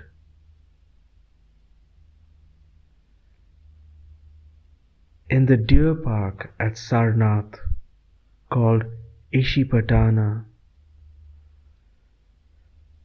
then, under the shadow of ancient Kashi, Buddha began his teaching. He pointed out the path of good living. He condemned sacrifices of all manners of things to the gods and said, "We must sacrifice instead our anger and hatred and envy and wrong thinking."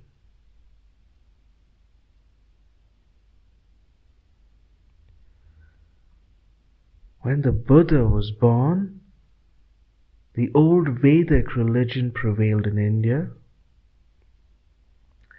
but it had already changed and fallen from its high estate. The Brahmin priests had introduced all manner of rites and pujas and superstition. For more there is of puja, the more the priests flourish. Caste was becoming harder, and the common people were frightened by omens and spells and witchcraft and quackery. The priests got the people under their control by these methods and challenged the power of the Kshatriya rulers. There was thus rivalry between the Kshatriyas and the Brahmanas. Buddha came as a great popular reformer, and he attacked this priestly tyranny and all the evils which had crept into the old Vedic religion. He laid stress on persons living a good life and performing good deeds and not performing pujas and the like. He organized the Buddhist Sangha, an association of monks and nuns who followed his teachings. Buddhism, as a religion, did not spread much in India for some time. Later, we shall see how it spread and how again, in India, it almost ceased to exist as a separate religion, while it triumphed in distant countries from Ceylon to China. In India, the land of its birth, Buddhism was absorbed back into Brahmanism or Hinduism, but it exercised a great influence on Brahmanism and rid it of some, at least, of its superstition and ritual.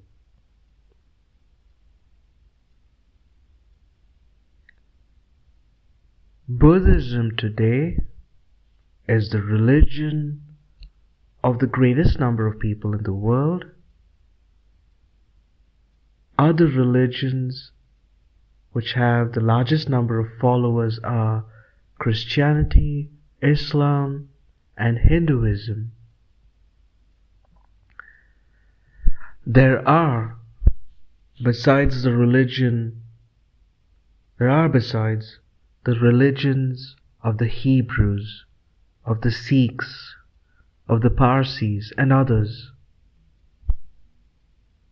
Religions and their founders have played a great part in the history of the world, and we cannot ignore them in any survey of history.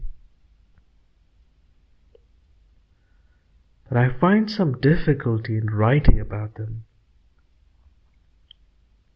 There can be no doubt that the founders of the great religion have been among the greatest and noblest men that the world has produced, but their disciples and the people who have come after them have often been far from great or good. Often in history, we see that religion, which was meant to raise us and make us better and nobler, has made people behave like beasts. Instead of bringing enlightenment to them, it has often tried to keep them in the dark. Instead of broadening their minds, it has frequently made them narrow-minded and intolerant of others. In the name of religion, many great and fine deeds have been performed. In the name of religion also, thousands and millions have been killed, and every crime has been committed. What then is one to do with religion?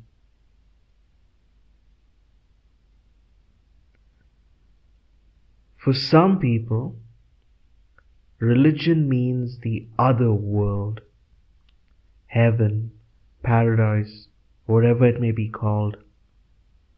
In the hope of going to heaven, they are religious or do certain things. This reminds me of the child who behaves in the hope of being rewarded with a jam puff or jalebi. If the child is always thinking of the jam puff or the jalebi, you would not say that it has been properly trained, would you? Much less would you approve of boys and girls who did everything for the sake of jam puffs and the like. What then shall we say of grown-up persons who think and act in this way? For after all, there is no essential difference between the jam puff and the idea of paradise. We're all more or less selfish, but we try to train up our children so that they may become as unselfish as possible. At any rate, our ideals should be wholly unselfish, so that we may try to live up to them.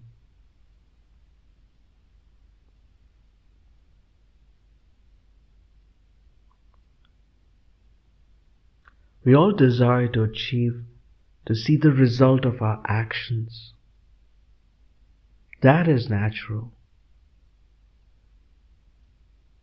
But what do we aim at? Are we concerned with ourselves only, or with the larger good, the good of society, of our country, or of humanity?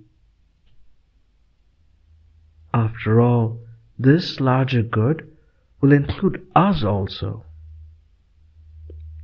Some days ago, I think I gave you a Sanskrit verse in one of my letters. This stated that the individual should be sacrificed for the family for the community, and the community for the country. I shall give you the translation of another verse from Sanskrit. This is from the Bhagavata.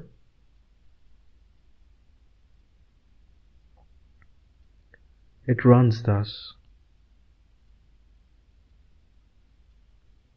I desire not the supreme state of bliss with its 8 perfections, nor the cessation of rebirth. May I take up the sorrow of all creatures who suffer and enter into them, so that they may be made free from grief. End quote.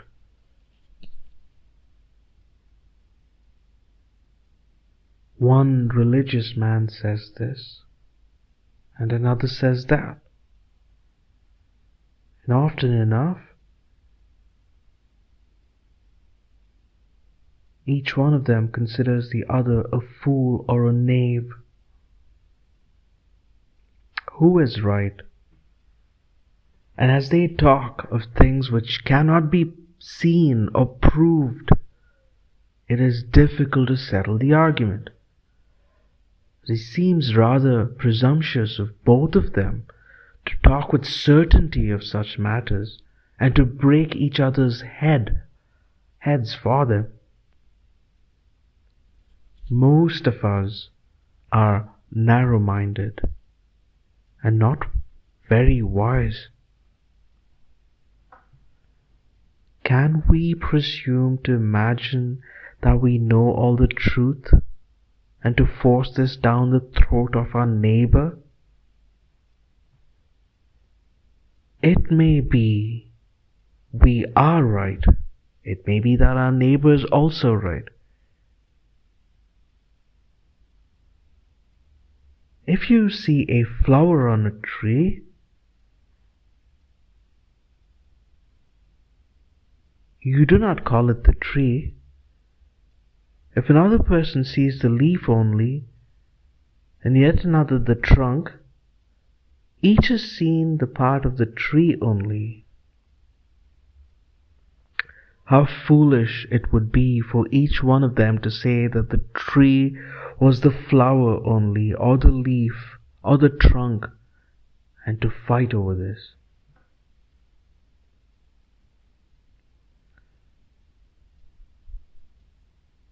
I'm afraid the next world does not interest me. My mind is full of what I should do in this world, and if I see my way clearly here, I am content. If my duty here is clear to me, I do not trouble myself about any other world. As you grow up, you will meet all kinds of people, religious people, anti-religious people, and people who do not care either way. There are great churches and religious organizations possessing great wealth and power, sometimes using them for good purposes, sometimes for bad. You will meet very fine and noble people who are religious, and knaves and scoundrels who under the cloak of religion rob and defraud others. And you will have to think about these matters and decide for yourself. One can learn much from others, but everything worthwhile one has to find out or experience oneself. There are some questions which each person has to answer for himself or herself. Do not be in a hurry to decide. Before you can decide anything big or vital, you have to train yourself and educate yourself to do so. It is right that people should think for themselves and decide for themselves, but they must have the ability to decide. You would not ask a newborn babe to decide anything. And there are many people who, though grown in years, are almost like newborn babes, so far as their minds are concerned.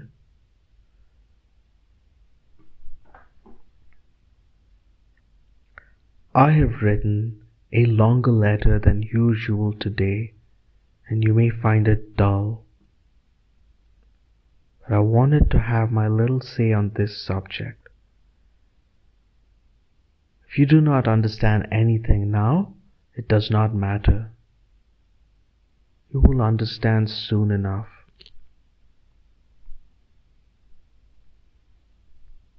End of letter 14, 6th century before Christ and religion.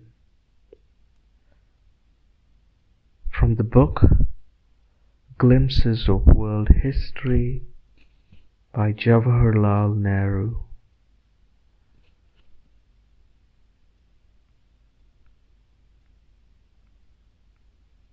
This reading recording was conducted for Vox Olympia audiobooks on 3rd of November 2022 and are made available on our podcast. Search for Vox Olympia audiobooks or go to anchor.fm/Vox Olympia audiobooks. We thank our listeners for tuning in. Bye bye.